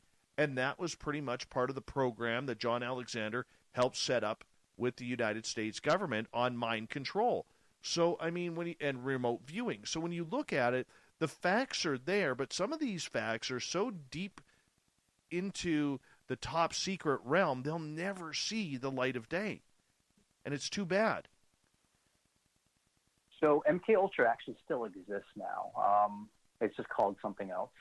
My contact who called Q, actually knows of a lot of stuff that's currently going on. I think I'm going to have lunch with him pretty soon after the whole COVID lockdown in LA lifts and everything. He's old now, but so that still exists. And what's very interesting about what you're talking about is that obviously as we talk about what we can sense from other people. So for instance, birds can sense electromagnetic waves, which is how they navigate. We don't do that. And bees and sharks can sense electrical fields. You know, that's how a bee knows if a flower has been pollinated or not, by changing the electrical field. I mean, have you ever asked yourself why a million bees don't pollinate the same flower 2 feet away from their hive? I mean, because they know it's been pollinated already. But we don't sense that. And, you know, our visual spectrum that we see is very small. There's colors that we don't see, ultraviolet, infrared, probably others. And our hearing spectrum is very small. And so the fact that we as humans, our sensory perception of what is actually out there is so limited, what you guys are talking about, I guess it would make sense that some of us, if we train ourselves to, can tap into all these, like there's all this other information around us. Like, I guess like if you think about radio waves in the air or internet waves in the air around us are all these invisible things that we don't see. But what if we could tap into some of those, some of the information superhighways that are going on, whether it's communication with each other, or like the example I used earlier with Nikki, if I said, hi, how you doing? She said, I'm fine, and I know her ankle's messed up or something. Maybe there's all this information happening around us that we can tap into somehow. And that Absolutely. Could very well be, Nick. That's what I was agreeing with that. And I think that goes along this consciousness line of thought. And I guess I can never remember his name. Yeah, it's not coming to me. But there are some recent breakthrough studies in consciousness, and they basically talk about the building blocks of consciousness and how we may not recognize it in other things, you know, like a single cell amoeba. Would we say that it's a conscious being? Probably not, but it might have building blocks of consciousness. And so I know they're exploring those kinds of routes. And I guess maybe to wrap it up a little bit, you know, this goes to that right brain, left brain inhibitor that Grant and I talk about often on our programs and shows and with other experiencers. And a lot of times, even like with Dr. Lear, who was the doctor who was removing implants from people, you know, he was asked what's the common denominator with all these people that you've helped, you know, what would you say that is? And his common denominator was that all of these people that he helped and removed implants from were very right-brained, creative people. And so this brings to mind the left brain inhibitor. I think Grant calls it Mr. Stupid. You know, it's like the logical side of your brain that wants to have a definite answer or that wants to rationalize all of this. But this contact side comes from that creative side, the right side of your brain. A lot of people refer to it as the feminine side of your brain. And, you know, in the research I've done, I can't say that I've found contradictory evidence to that. You know, I mean, I'm doing a series now on ufology, art, and music. And I mean, these are some of the most wildly creative people that I have ever had the wonderful opportunity to talk to. And actually, Paul, one of the persons I just interviewed was on your show. And that was one of your witnesses to your alien abduction episode. And that was Steve Boucher. And Boucher, sorry. I read and he had a very have this terrible accent. But Steve Boucher Boucher. He was an abductee. We'll teach you how to speak English soon. You see, Dave's in Canada where they speak French, and yes. so like he's cringing every time he hears you say Boucher. Oh yeah, total cringe, man. What are you talking about? Oh wow, wow, boot. Wow. Well, to kind of circle back to what you were talking about, Dave, about like the effect of how do you like where's the effect in terms of like mind control or implanting things in people's minds. You know, sort of adjacent to that is the idea that what you speak, we talk about this invisible world. I'll just say it's the invisible world, the world around us, the world outside the womb, the world that we exist in, that we don't maybe, know if it, we don't see it. But, there's been a lot of evidence in terms of scientific things that even your words have power, that you speak things out. It can affect the way plants grow. It can affect, what's that famous Japanese scientist had all those water crystals where he spoke words to it, and the water crystals ended up differently. So I guess I would ask your audience, like, how would you live life differently if you knew that your words actually had a physical effect on people? Like, there have been studies that people who have had parents who just said, you're a failure, you'll never make something of yourself, they end up being a failure and never making anything of themselves. It's almost like they've been cursed, like the words actually had a physical effect on these people. And I just wonder, in people in their own lives, how would you live differently if you knew that what you physically did, whether what you said or what you did, actually affected the invisible world, and then that affected the physical one as well? Ooh, well, I'll answer for all the audience if I can. Go for it. Where I will say this plays into those of us in the field that are trying to get in, finger quotes, in the field. And this speaks to CE5 contact or HICE, human initiated contact initiative. I forget how that ends. Or even the Rama folks, it all comes down to, and this is new lingo for me. I've come a long way in a year from my nuts and bolts research to this, but we talk about raising our vibration. And as much as this, sounds like, oh, kumbaya, let's all get together and hold hands and the world's going to be perfect. It is a collective, and what you bring into the experience, is what you're going to get out of it. So if you're, like Paul, you just said, if you're raised your whole life, and told you're going to be nothing, you're probably going to be nothing. You got to break that cycle of maybe doubt that you have. And I talk about it with my own experience. Like, I physically had a day where I was like, okay, I'm going all in with this. It's a leap of faith.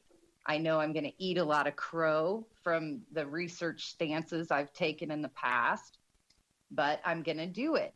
And that's when the phenomena changed for me. I had always felt it was kind of around me or trying to interact, but the left brain rational side of me kept blowing it off or giving it excuses. So when I decided to go on this inner journey, concentrate on meditation practices and raising my vibration to be in a better state, that's when contact started happening for me that I couldn't necessarily blow off and deny or come up with a logical explanation for it. Like the apport phenomenon that I had, I completely scoffed at apports. And that's the gemstones. I keep coming back to it. I was a total denier that this could happen. I was like, they're being planted. These people are just nuts. And as soon as I took the team, it's. Oh, I just wanted to say. Go ahead. Go ahead, Paul. Oh, I was just going to say, when you talk about the gems, our post-production team in South Africa thought that was ridiculous. every time we had a meeting on WhatsApp, like they were like scoffing at that whole thing. They thought that was the silliest thing in the world. My UFO boss had researched extensively into apports, and right before I started collaborating with him, he had done a couple podcasts on his research, and one of his stories was feathers.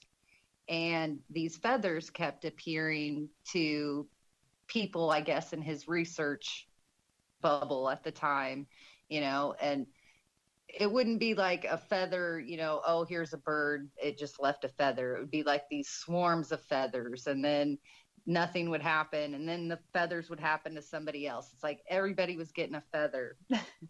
And I just kept laughing at this. I was like, oh, whatever. Pigeons fly all over the place. Feathers blow around. Birds nest, all this stuff. And I was listening to this one day at work, and it was the next day at work. I'm inside a building in a kitchen, no less, because that's what I do. I cook. And I kept finding feathers. And I'm like, you gotta be kidding me. The back door had to be open. Something blew in, all this stuff. I'm still blowing it off. And then I reach in my breast pocket where chef coats have a breast pocket. And I reach in there, and what do I pull out? A feather.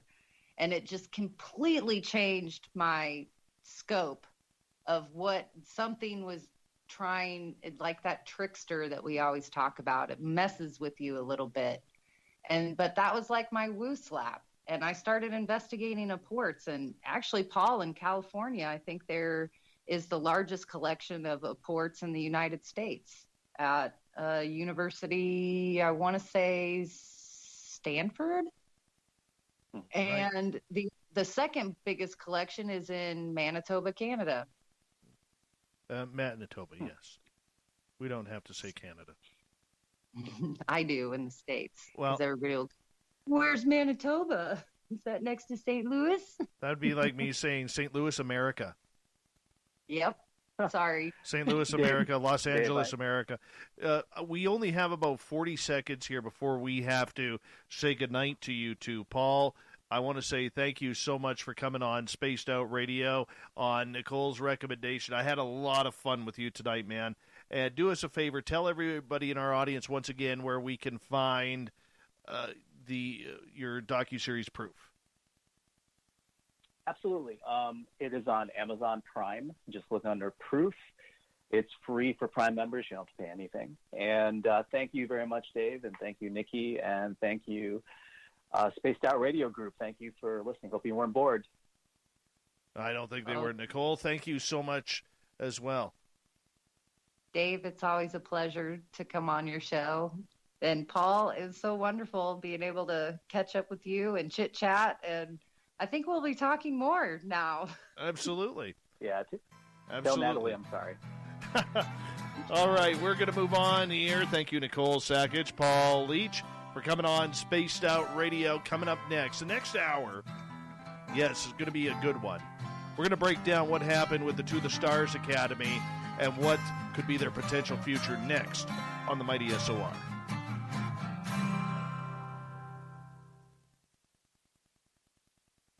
Good job, everyone. Yay. Hey, thanks, Dave. Thanks, Nikki. No problem. Paul, it was a great first time on. Yeah, you did well. Did well. We'll clap for you. There you go. Hey, well, thanks for the opportunity, guys. Huh? What? I said we only covered half the episodes. Yeah, there were some interesting things that happened that didn't make the episodes. There's one in the demonic possession episode that was very interesting in our interview and stuff. But anyways, I appreciate you having me on. Thanks for the time. Paul, is there going to be a season 2? I don't know. That's a good question. I guess we'll figure that out. Not sure you'll yet. Have to post it. We could give you lots of ideas. All right. Yeah, we'll help you out with that. We'll help you out with that, my friend. Paul, got to let you go. That. Nicole, I'm going to... Take care, guys. Yeah, take care, Paul. Bye, Paul. Nicole? Yeah. I'm going to ask, did you want to stick around for this next hour, or did you want to say goodnight? It's up to you. I was hoping you'd let me hang out just because this is such awesome breaking news that then you can hang out with me.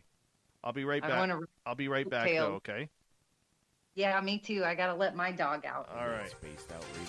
Here we go. We'll be right back. Hello, Space Travelers. It's me again, Carl. Don't forget to join the Space Travelers Club for just $5 a month. And follow Spaced Out Radio on Twitter @Spaced Out Radio. Our Instagram, Dave Scott SOR. Our Facebook page is Spaced Out Radio Show. Our archives are free at youtube.com/Spaced Out Radio. Come rule it up with Spaced Out Radio today. Bye. Hello, this is your guitar man, Ron Brothers watching. Looking for creative ways to get your company out in the public? How about advertising on Spaced Out Radio? Our sales department is waiting to hear from you, and we can work around any budget. From commercial spots to banners to special promotions, there are many opportunities to get your name and product out to our SOR listeners. For a price guide and more information, please contact us at sales@spacedoutradio.com. Hey, Space Travelers, this is John Wesley. If you know anything about our website, you know we like to do things a little different. We're not some Facebook sensation. Our goal is always to then we give those items to the country and our goes. To become a donor to Space Out Radio,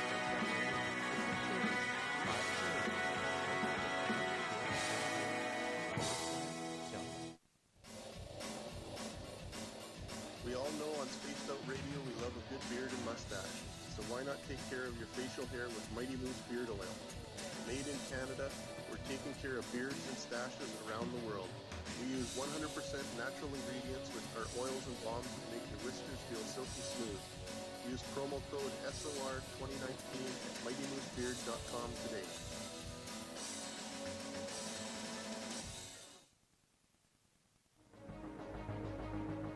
Hello everyone, this is Ryan Stacey, Spiritual Support Association, otherwise known as PESA.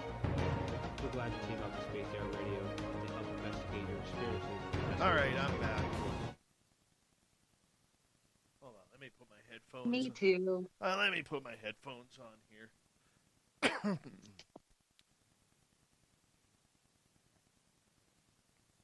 Can I tell you how awesome your article is? No. I read it like 3 times already. My goodness. My goodness. I'll send you an autographed copy. How about that? Woohoo! I'm going to, actually, I'll say this when we get back on air. We got about 90 seconds.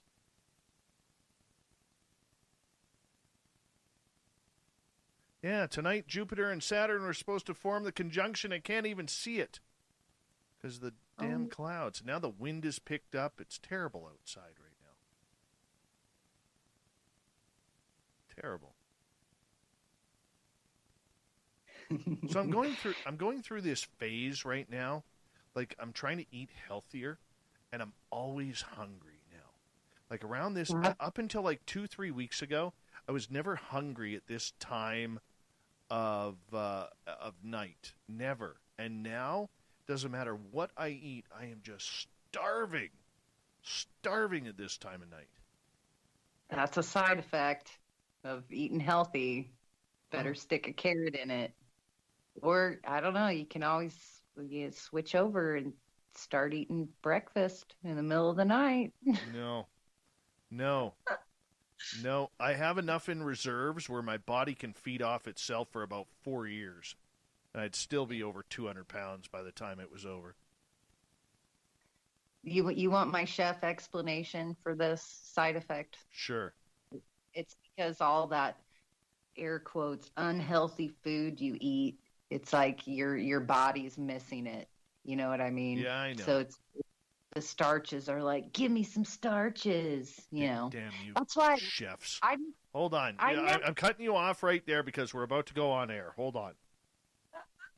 Again. underway tonight. Everyone listening in on our terrestrial affiliates around North America, digitally on KPNL, TalkStream Live, and Revolution Radio. Remember, you can check out all of our archives for free by going to youtube.com/Spaced Out Radio. Just do old Davey the favor, hit that subscribe button. The Desert Clam has set the password for tonight in the SOR Space Travelers Club. Crapulence. Crapulence is your password. Use it wisely, Space Travelers, as the Clam sets the password each and every night right here on Spaced Out Radio. Our website is spacedoutradio.com, where we have a plethora of features for you, including rocking out to Bumblefoot and reading up on Captain Shirk's SOR Newswire. Follow us on Twitter at Spaced Out Radio and on Instagram at Spaced Out Radio Show. We continue on tonight, something a little bit different. Now, normally we have our guests stay for the first half hour of the hour number 3, but tonight, because of the breaking news that kind of happened starting last night with George Knapp and Luis Elizondo continuing on today, we figured we'd take some time here to kind of go over some events that happened with the To the Stars Academy. And, Nicole, I'm going to bring you back in here because you are research assistant for Grant Cameron and very well respected in the field of ufology. And, you know, when you heard the news that members of the TTSA, very big-name members, Chris Mellon, Luis Elizondo, and Steve, I'm forgetting his name now. Why am I missing this? Oh, my goodness. Steve Justice resigned from the To the Stars Academy. What was your thoughts? Honestly, my first thoughts were, it's only about a year after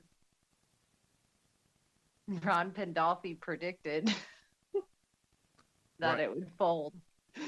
So that was my initial thoughts. And my second thoughts were kind of what you covered in your article, that it's really not going to be the end of TTSA, but what is it going to morph into? Right. So, yep. So those were my initial thoughts. So for people who haven't read the article yet, you could go to spacedoutradio.com or uapresearch.com to check it on out. And I have been working on this story for a couple of months. I was tipped off to it by someone very close within the intelligence community. I have a couple people that I really rely on information on, and they told me that all was not well within the To the Stars Academy. Now, as many of you know who've listened to this show for a long time, I have always said to our audience, and I continue to say so, is beware of people who just show up with a bunch of information waving the disclosure flag. It really is something that we have all tried to pursue in this field in order to try and bring certain aspects of disclosure to the field. And I have always maintained that the To the Stars Academy, although they have brilliant, brilliant people, there was a lot of unanswered questions that they were able to dodge, whether it was, in my opinion, controlling the media narrative regarding UFOs, or whether it was not being as upfront as I really hoped. And for me, the first red flag that I ever had with the To the Stars Academy was when they held a pressless press conference to announce their team. And I found that very weird because we later found out the press conference was in Seattle. Well, me living in British Columbia, Seattle's not that far. I would have driven down for it.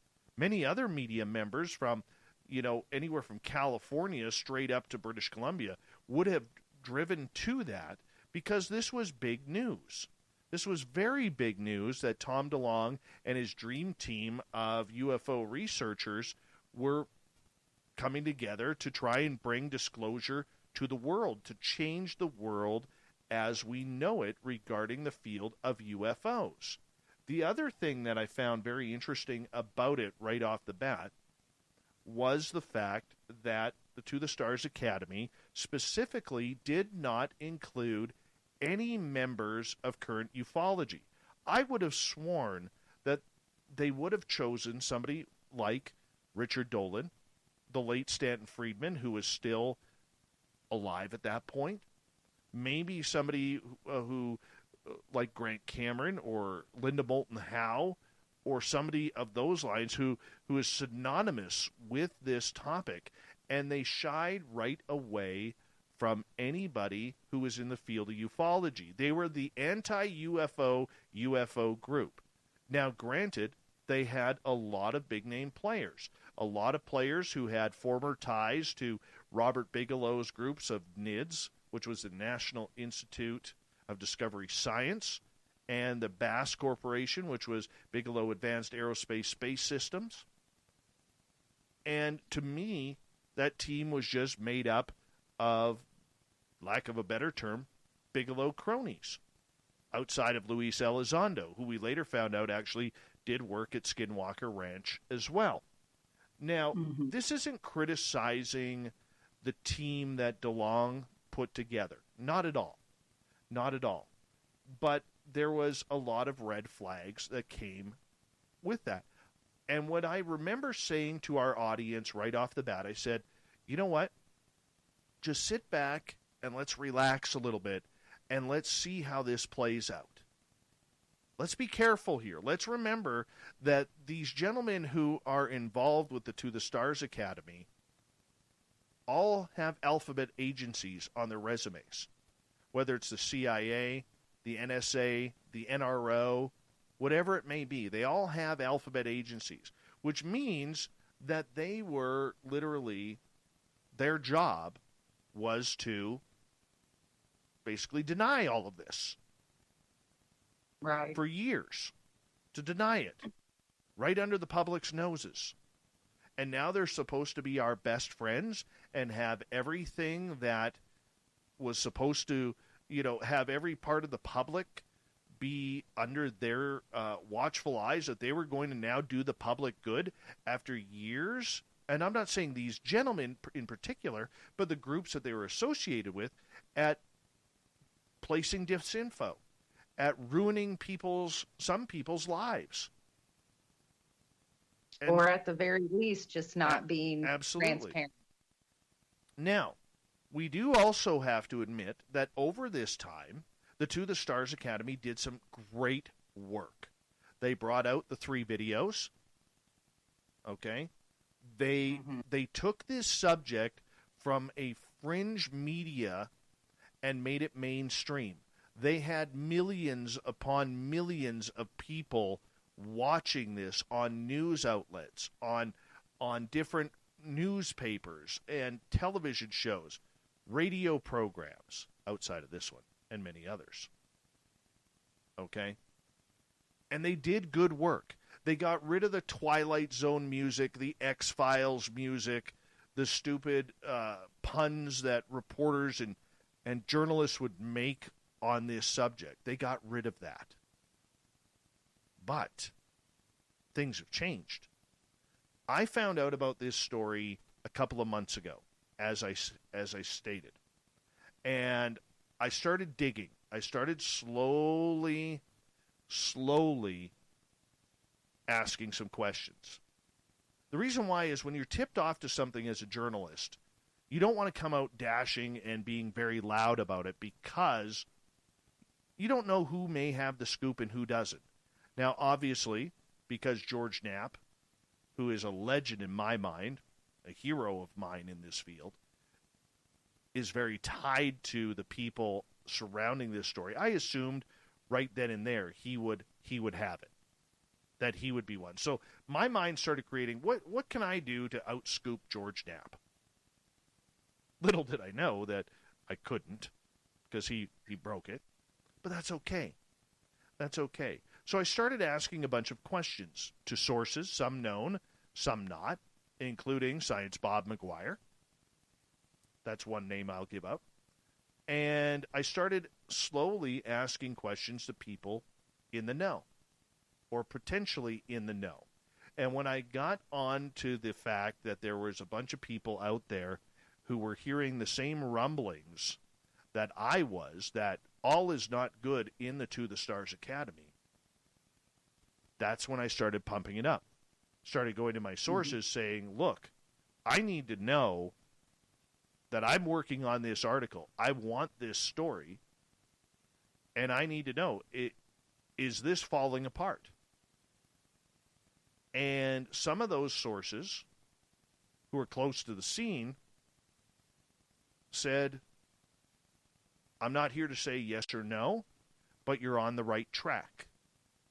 Now, for me as a journalist, I know what that means.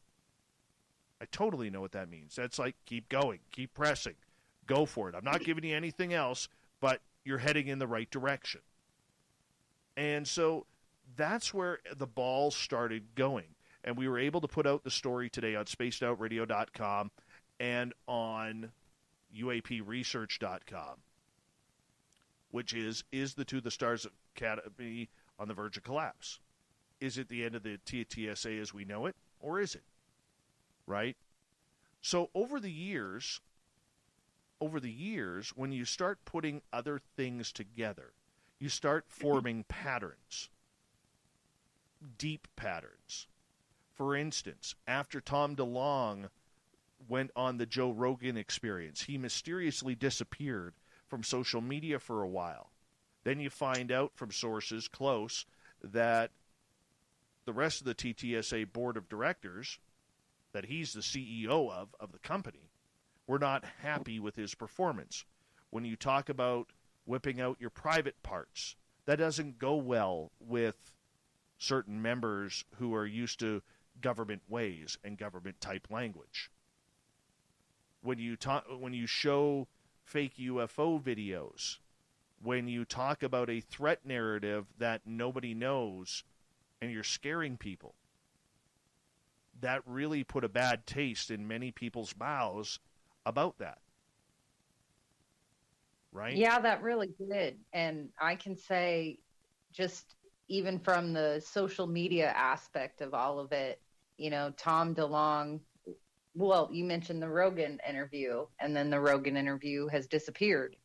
And over the years, Tom has dropped these quasi-cryptic posts across social media, only for him to be redacted or deleted, within an hour. And, exactly. There's people that would screenshot and still have them saved to this day, and, have more questions than they do answers about those things. And the other thing I know from the inception of TTSA, it's been confusing for people. They don't exactly know what TTSA is. Is it an entertainment company? Are they researching UFOs? Are they getting into like the technical side of, what was just out a few months ago where they were going to possibly build a spacecraft? They've kind of put a bunch of irons in the fire, I guess. And it seems like after the little bit that they did well, like releasing the videos, it was always what's going to be next. And exactly. Nothing ever seemed to pan out. And I know from the onset, we heard about this financial difficulty that they've had. I've pretty much heard for the last 3 years that they're bankrupt. So I found your quote from Tom very interesting in your article. Yeah, and that is from when I wrote the article today. The one thing that I really wanted to try and do is bring balance to it. I had quotes from Rich Giordano from Goof On as somebody who was extremely skeptical of the motives of the To the Stars Academy. I brought in Joe Mergia, who is a Las Vegas-based researcher, former guest on this show, who was flying the pro-TTSA flag. All right, and he even talked about how he invested $200 in their stock offering without any expectations of ever getting it back. He just wanted to be a part of the process.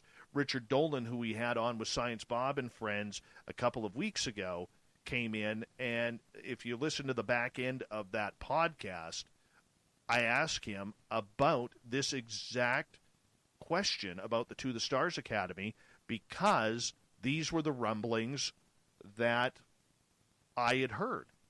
And I wanted something on the record, not knowing if I could get Richard on the phone to talk with him again. So that's how we got that quote. Now, I want to say thank you to Danny Silva of the Silva Record for transcribing what Elizondo said on the other late night show last night with George Knapp. And this is what Elizondo said. I'm going to read it word for word here. He said, "Well, I can't speak for TTSA. You have to go through TTSA channels to ask them about TTSA. And I'll tell you, from my perspective, I love my friends at TTSA. They are incredible human beings, but I also have to say my mission has always been clear, George, and that was to pursue or push disclosure forward. That's it. I think after 3 years, I can look back, and I think we've achieved much of what we set out to do. TTSA, it's no secret, also focuses on the entertainment division. And, let's face it, guys like Chris Mellon and Steve Justice and myself, we're not entertainers. We're not.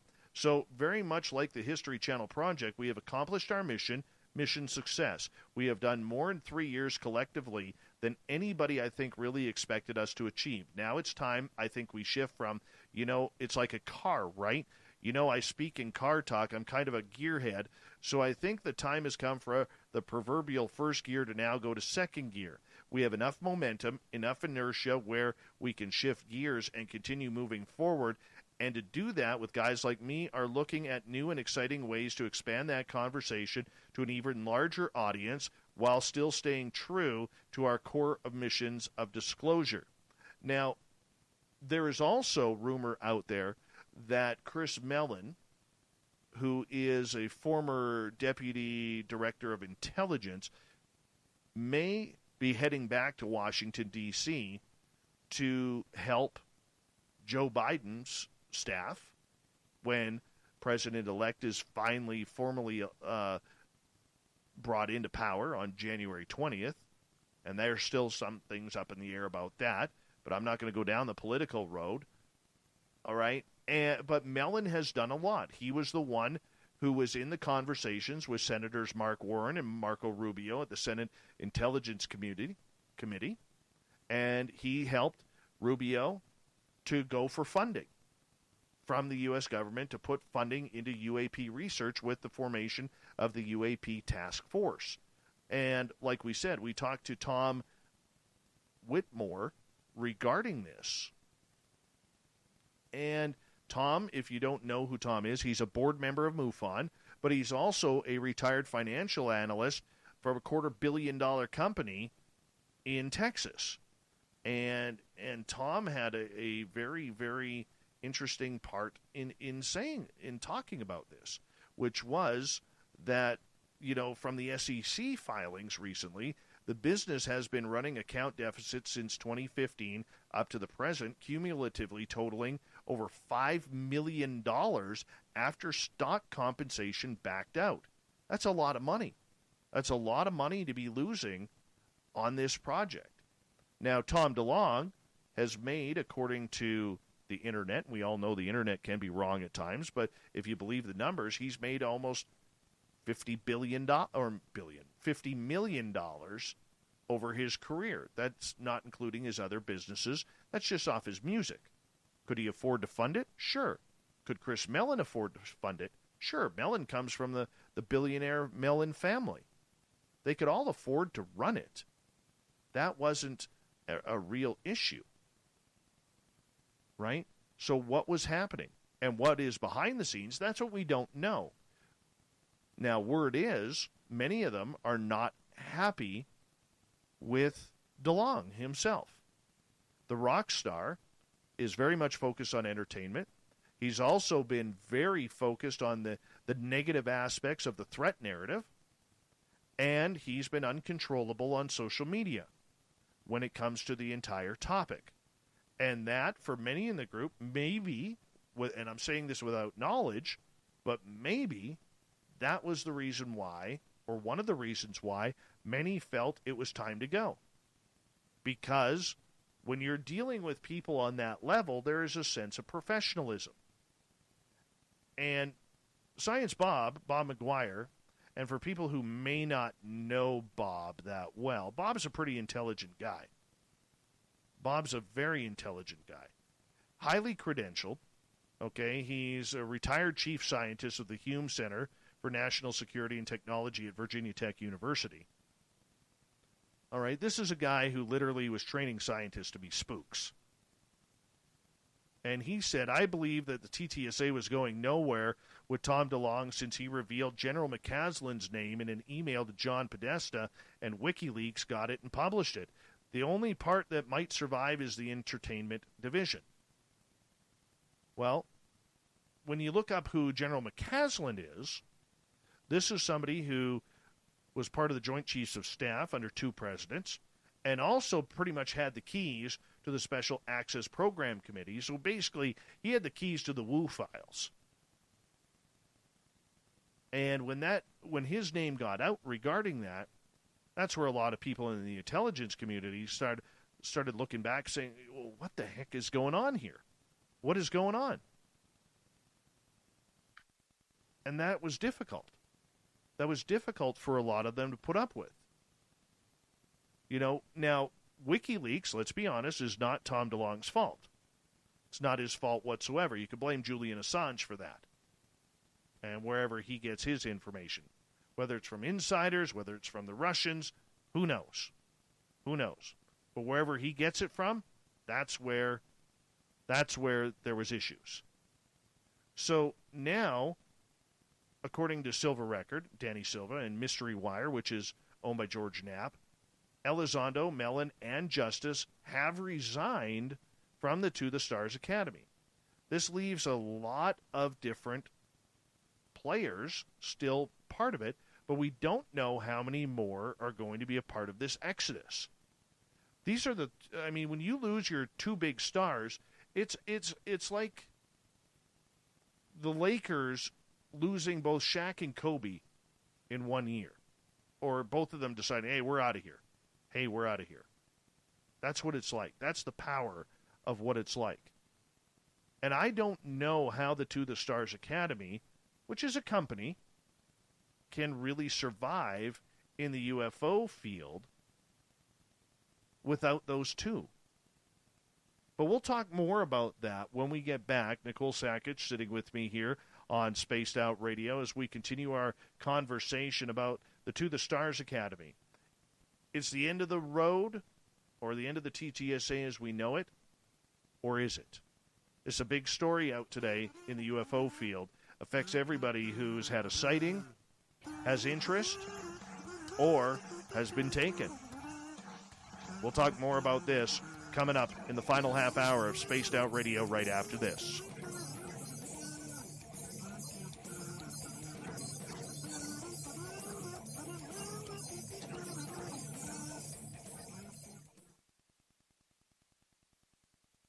All right, we're clear. Clear. It really is, mind-reeling as what's going to happen next. Oh. That is, yeah. We're all going to be following it. Michael Boyle with the quote of the night. Survive in the UFO field. There are cockroaches that survive here. That is awesome. That is just awesome. It'll be like a butterfly metamorphosis, Yeah. I don't know. I think... I guess, before we go any further, I guess this is a good time of the night to put on my Mighty Moose beard oil. Show people how it works. MightyMooseBeard.com, sponsor of our show. You get this beard oil, paying Canadian dollars. Just throw a little dab there, a couple of drops there. It also works good, ladies, for your hair, so it keeps the split ends away. Just rub your I was just going to ask if I could use it to straighten out my curly leg hair. Ew! Come on, we're live on YouTube. We don't need that picture. Look at that photo I'm using you. You look so beautiful and innocent, and now you're discussing leg hair. It's terrible. Yeah. There we go. Sasquatch leg hair. Mighty Moose Beard and leghair.com. No, MightyMooseBeard.com. Canadian company, all natural. There's nothing fake about this. Gary the Dutchman puts together a fine product. Use your promo code SOR 2019. Gary's going to give you a deal. And remember, if you're in the United States, You are paying in Canadian dollars, not American. So for like $20, it costs you like $15 or $16. That's it. That's it. MightyMooseBeard.com, and you smell good. And, Michael Boyle wants to see your leg hair, by the way. You can send him a picture, Dave. Ew, I don't have a photo of that. I deleted that. So Didn't I announce that until all you guys shave off these beards and I could see a face, that I'm letting my leg hair grow? My COVID leg hair. now I got to tell you, my dad. I was FaceTiming with my dad yesterday, and my dad's a workaholic, and he's 71 years old, but he refuses to quit his job. Right. So I said to him, he goes, "When are you going to shave and cut your hair?" I said, "When are you going to quit your job?" He goes, "Never." I said, "Then I guess we got a deal." Yeah. I just miss seeing faces, and now, it was beards for a long time, and now it's beards and masks and, yeah. It's like, what happened to all the guys' faces? Rafaela Hans, welcome to Spaced Out Radio. I see you're just passing through. Can't stay long, but we're here every Monday through Friday night. Come join us sometimes. Thank you for joining us. Appreciate it. Oh, Surf Jer, I want a picture of your beard. And if you ever shave it, I want it for the studio. Send it to me. Yeah. Got a good crowd tonight. It is good. 137 people sitting on through here. Woo. It's cool. It's cool. Hi, gorgeous Teresa. Let's see here. We have just over 1 minute here. About 90 seconds. Oh, my goodness, Miss Pickles. That's terrible. Could the Mighty Moose condition other hair? Wow. Wow. It's all natural. Yep. I'm going to say yep. Probably. I just haven't gone there yet. I just don't feel I need to go there. Does Mighty Moose Oil have products just for women? That would probably be the way to. You know what? I'm gonna hit up Gary for that. Gary the Dutchman, if you're listening. All right, you need a women's line. Honestly, you need a women's line. Spookles the cat. It's only fair at this point, when Nicole shaves, she should send it to you. Okay, Nicole. I'm on. When you shave the leg hair, when you become Sasquatchless, all right, you put that in a Ziploc and you send that to SOR Studios. We will show the listeners. Oh, that sounds terrible. It does. You know the pottery that you could grow chia pets out of? Yeah. Or you could do like a chia whatever. That's what I'm envisioning right now. I'm going to glue all my leg hair to a chia pet. It's terrible. Send it terrible. to SOR. Hello, Tommy Lee, Ireland. Thank you, Dirty Filth, Alaska's greatest athlete, and Grendel for the super chats tonight. Remember, a good way to support this show is to go to facebook.com/the SOR Vault. Grab yourself some swag, hit that subscribe button, and here we go.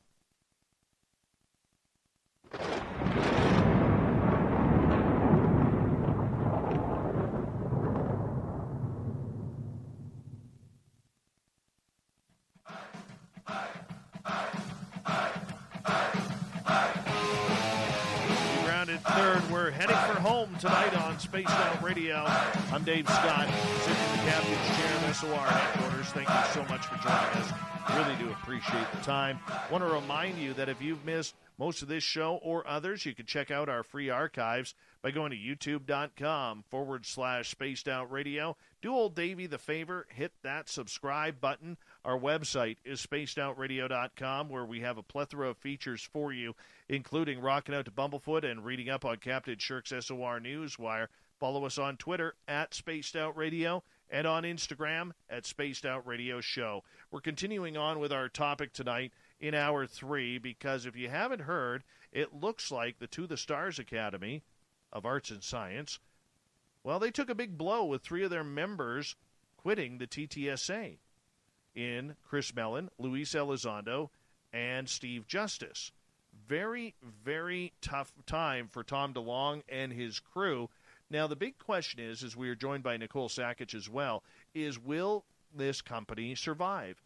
And, Nicole, your thoughts? I'm tending to base my thoughts off of what Lou said and on Mystery Wire that, I think they will continue on in more of that entertainment side or publishing side because, we mentioned, I said before, what have they put out since the videos? And, I can't say that they haven't because they have supported some projects in the entertainment line and the publishing side of things. But, I think that's all kind of centered around avenues of research that Mr. DeLonge is interested in. What was the book? Secret Machines? Yes, very much so. Very much so. And here's the thing. The company has been around even before it became a UFO company. To the Stars was basically since, I believe, 2015 or so. And the one thing about it that I do know is this. There are many people who are in part of TTSA that have not come around or been public yet. If he wants to stay in the UFO community, losing his two big guns is very, very difficult to retract that or to build off of that. So the question then becomes, does he end up being a supporter of more of the arts and television side of everything, or does he continue down the road of UFOs? And if so, who steps up to the plate in order to now become the face of the franchise, so to speak? Because that would be something that they are going to desperately need after losing Elizondo and Mellon. And look, we don't know if there is bad blood or bad feelings. I don't think these gentlemen in their positions are going to come out and say, we quit because of Tom. I don't think that is something we will ever see in public. It may eventually leak out, but I don't think that's something that will ever come out if that is the case. And in a way, the TTSA self-destructing, I think in a way, many in the field of ufology didn't hope it would happen, but expected it to happen. Anytime people have, and let's face it, let's give them credit, they have pushed the field of ufology further than anybody has in the last 30, 40 years. They really have. And that is to a good credit. But we also need to know, too, that there is a business side, an intelligence side, a governmental side, many different fingers on these TTSA hands that we don't even know where they're going to. We don't know what they're up to. Mm-hmm. And that's a tough purpose. You know what I'm saying? Some people will claim that it's all worth it, even if Tom shuts the door on it. Some people will say it's all worth it. Others will say, oh, I knew it was a cash grab or whatever all along. Nicole? Yeah, I think some will, scoff and say, oh, this is why I didn't pay attention to him, in and out, But I'll cite, and it makes me giggle to the cockroach comment in the YouTube chat earlier. It's even like APRO. We still bring up and discuss APRO today, even though it's not in existence. I think we will still talk about TTSA, over the next decades to come, if it disappears entirely. Now, I think it's dangerous ground, to go from being something this monumental, for lack of a better word, where do you really take it from here? Is that the issue that, we know Mellon got the Nimitz videos and the other videos out to TTSA. And we also know that was kind of a fluke, they were gotten out legally, but that venue of getting information out in the same way, that door is closed. That's not going to happen again. So we also know that, or we suppose that there is kind of infighting on the government side of disclosure. You know, people like Lou have come forward and said that, you know, that yes, there are factions that want the info out, and yes, there are factions that don't want info out. So it almost makes me wonder that if they are now stonewalled just entirely, like they know they're not going to be able to put forth anything to put into TTSA. And this comes back to the money issue again. You know, if they're already millions in debt, you know, it makes me wonder, you know, even like with the UAPTF task force funding, we all know it's at risk right now and may not happen. And we know the TTSA is funded through the Army. A lot of their research is funded, you know, they partnered with them. So it makes me wonder if funds are getting pulled from the government side of TTSA, not just, you know, their business structure. So we'll definitely have to follow these issues. Well, I think you said a very key word, stonewalled. Okay, they were only able to get 3 videos out before they were able to what's the word I'm looking for? Before the Navy was able to shut that down. Okay, right. They were only able to get 3 videos out, and if the public doesn't know how they got it out, we could say that here. When Luis Elizondo was running ATIP before he resigned to join the To the Stars Academy, the 3 videos, it's almost like there was a checklist, and some people who hear this who are much not better knowledge of mine may say, well, Dave, you got this wrong, but this is just my understanding of it, the Coles Notes version. Okay, there was like a checklist on each video that needed to be put out. And there was a box for UAP, there was a box for drone, and there was a box for something else more natural, whether it's airplanes, whether it's birds, or what have you. Okay? And with those 3 videos, Elizondo had signed off as drone. And that's how they were able to get them out. Because if they were marked as UAP, they would have not been able to be released to the public. So they had to be marked as drone. As soon as it's marked as drone, that public can be for public consumption. And that's how they were able to get the videos out. And when the Navy found out about this, from what I heard from sources, is that both Mellon and Elizondo were threatened by their seniority or senior officers to either stop what you're doing and try to get more videos, or we're going to take your top secret clearance away and goodbye to ever seeing the toys and the goodies that the U.S. government has any further. So that's how the videos were able to come out. That's why they weren't able to produce any more videos, in my opinion, because they'd already burnt that bridge for the benefit of the public. Mm-hmm. Right? And so when a lot of people, like myself included, were getting frustrated, like, give us more. Give us more. The idea is they couldn't. They couldn't. Because the Navy wasn't having any more. This is when Mark Warner called the Navy in and said, you know, we want to see more. And the U.S. Navy literally told Warner after the first meeting, yeah, we're done. We're not giving you any more. We're not giving you any more. You don't need to know anymore. And these are elected officials being told this by the military.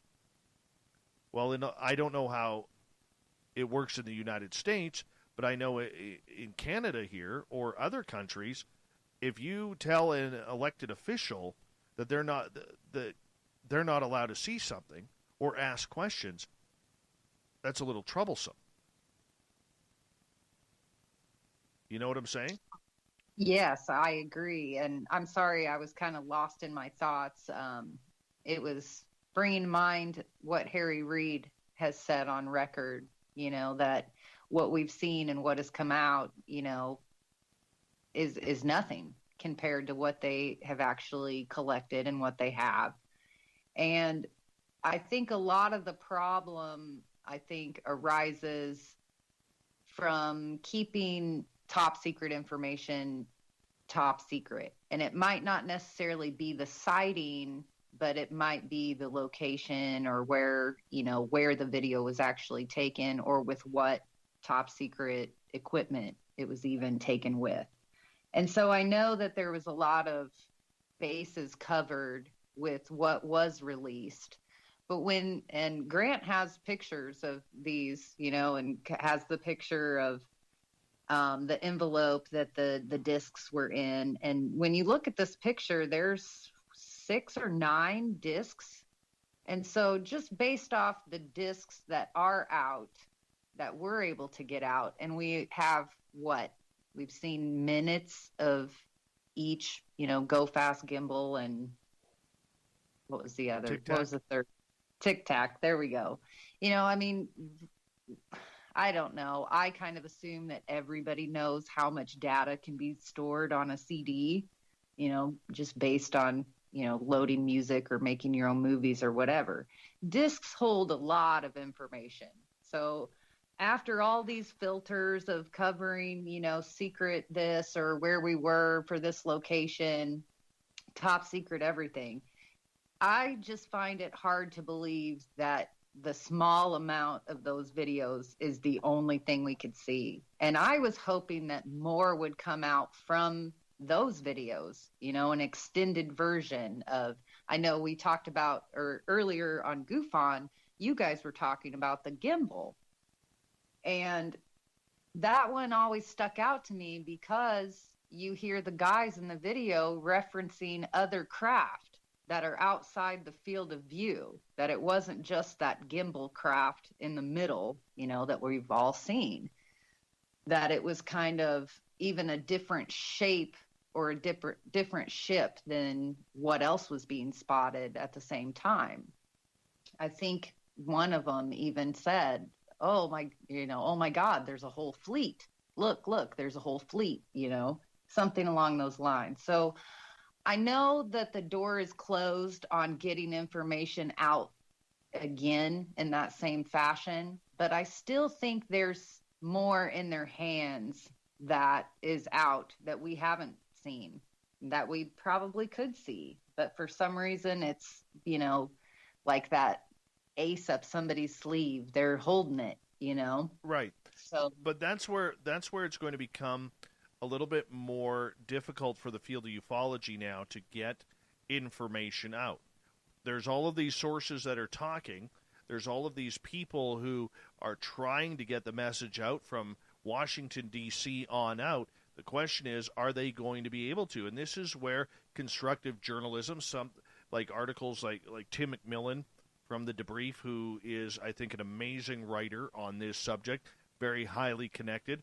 There's, other writers out there, from Brian Bender to Tyler Rugaway and many others out there who are going to continue to push the foot to the gas pedal. And one of the things that I'm hoping with both Elizondo and Mellon, and maybe even Steve Justice, who didn't give many interviews, but I'm hoping that they are going to open up a little bit more, and instead of dodging media requests like they were previously, and only going on certain shows or programs that seem to be to the Stars Academy, I hope that they actually take a chance to go on some great other shows out there so they can actually get some quality questions rather than butt kissing that they were getting before. Because there's a lot of pertinent questions that need to be asked. And I'm going to be writing an article. I'm hoping to get it out tomorrow. If not, it'll be in the next couple of days. But I'm hoping to get it out very soon. And it's going to be an op-ed piece, and it'll be on my site at spacedoutradio.com as well as uapresearch.com about why or some of the red flags that I saw with TTSA over the last 3 years. And hey, I will be the first one to say, I will give credit where credit is due. They did a lot of good work. They did. They did a lot of good work. And that's from Tom DeLonge all the way down. But in the end, what we do see happening is we do see a group that is fractured. We don't know how it's going to have been. And maybe if they would have, accepted being part of the UFO field, how much more support would they have had? How much more support would they have received? All right. I think it would have been folds, just folds more of support. I think they kind of cut themselves off at the knee, like you said, with their inception. Yeah, they have all these government powerhouses, and they had Tom DeLonge, who had the name and the celebrity and the interest to go behind it. But, where was the community represented at? There wasn't Richard Dolan. There wasn't Stanton Friedman. There wasn't a Grant Cameron. And I think that's where they sold themselves short. And I think that's where this kind of turmoil, could have been helped. I think Lou kind of alluded on Mystery Wire, that mission accomplished. They did what they set out to do with Unidentified and TTSA, and that was successful. So, to me, I was hoping he would give us a little more by saying, like we hear Grant say, or Valet even say, so what? It's another sighting. We know these things are here. Now let's get to the good stuff. I was hoping to hear Lou say he's ready to dive into that good stuff, that we know these things are here. Now let's get to the bigger picture. Well, but he didn't quite make that leap. Well, let's hope that Tom DeLonge has a few more, aces up his sleeves where he could maybe pull a Jacques Vallée to become the face of the TTSA. There's others still lurking around, like Jim Semivan. Our pal Melinda Leslie has a good working relationship with him and keeping in touch. And he has kind of reiterated to her several times that in light of the UAPTF, with this issue being pushed, that they're not going to back down, that they're going to keep pushing it until it gets into the political dogfight, that is the United States politics right now. And I really think that holding these people accountable to what they say they're going to continue to do is something we need to keep an eye on. Jim Semivan was more than expressive with Melinda by saying that TTSA does not view the phenomenon as a threat. And so it'll be interesting to see how people like him step up, if they do step up. And I also think it'll be interesting to see what UFO, UAP activists, disclosure activists like Steve Bassett and Paradigm Research Group, how they're going to continue to push this envelope of disclosure via government. Now we've kind of said the iron's hot now. My fear is we're starting to see that iron cool off before we can strike with it, And yeah, I think TTSA folding or these guys stepping down hurts the community at large. But I also know that big change comes from big change, from big things happening. So I don't see Lou walking away from ufology after pouring his heart and soul credibility into it. So I'm actually excited to see where he's going to take it from here. I think TTSA will be okay, like the cockroach, they'll survive somehow. And that's not a bad thing. I don't want them to disappear. I think the more voices in the community, the better, honestly. Absolutely. And I really hope that they are able to to find some way to keep going and be a little bit more positive. But I really do believe that somewhere, somehow, as great as it is to play with the big spooks, you still have to try and get the UFO community involved. There's smart people, okay? There's very brilliant people in this field, and we have to be able to bring it forward. We totally have to be able to bring it forward. Maybe Tom will see that. Maybe he won't. We will soon see. It's not on us. He's the one with the multi-million-dollar investment. We're just the people from the outside. Nicole, thank you so much for coming on Spaced Out Radio with Paul Leach and hanging out with me for Hour 3 to talk about the To the Stars Academy article, which can be found at uapresearch.com and spacedoutradio.com. We got Mr. Ron Bumblefoot Thal rocking in the background with Little Brother is Watching.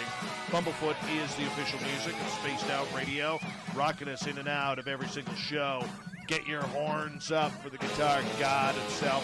Special thanks to everybody listening in at home, at work, in your cars, wherever you may be. Thank you to everyone in our chat rooms tonight. Hanging on out on Spreaker, YouTube, LDAB, Revolution Radio, Facebook, the Space. Who are you texting? My therapist. You text with your therapist? Text, video chat, call. Yep. That sounds too. Who are you texting? My therapist. You text with your therapist? Text, video chat, call. Yep. That sounds too easy. How did you find her? I just went to betterhelp.com/save. She's a licensed therapist and it's all online. I connect when it's convenient for me and don't waste time driving anywhere. Plus, it's affordable. I wonder if I should try it. It's great to talk to someone in confidence. She's helped me sort out quite a few things. And right now you save 10% off the first month when you go through betterhelp.com/save. BetterHelp.com/save. Got it. A new moment of Mary from Starbucks. Icy weather that brings us together. An Irish cream cold brew to get you through. Staying warm with scarves and a hat. And a cold drink in hand to stay cool like that. At Starbucks, Festive is a tap away. Download the app today.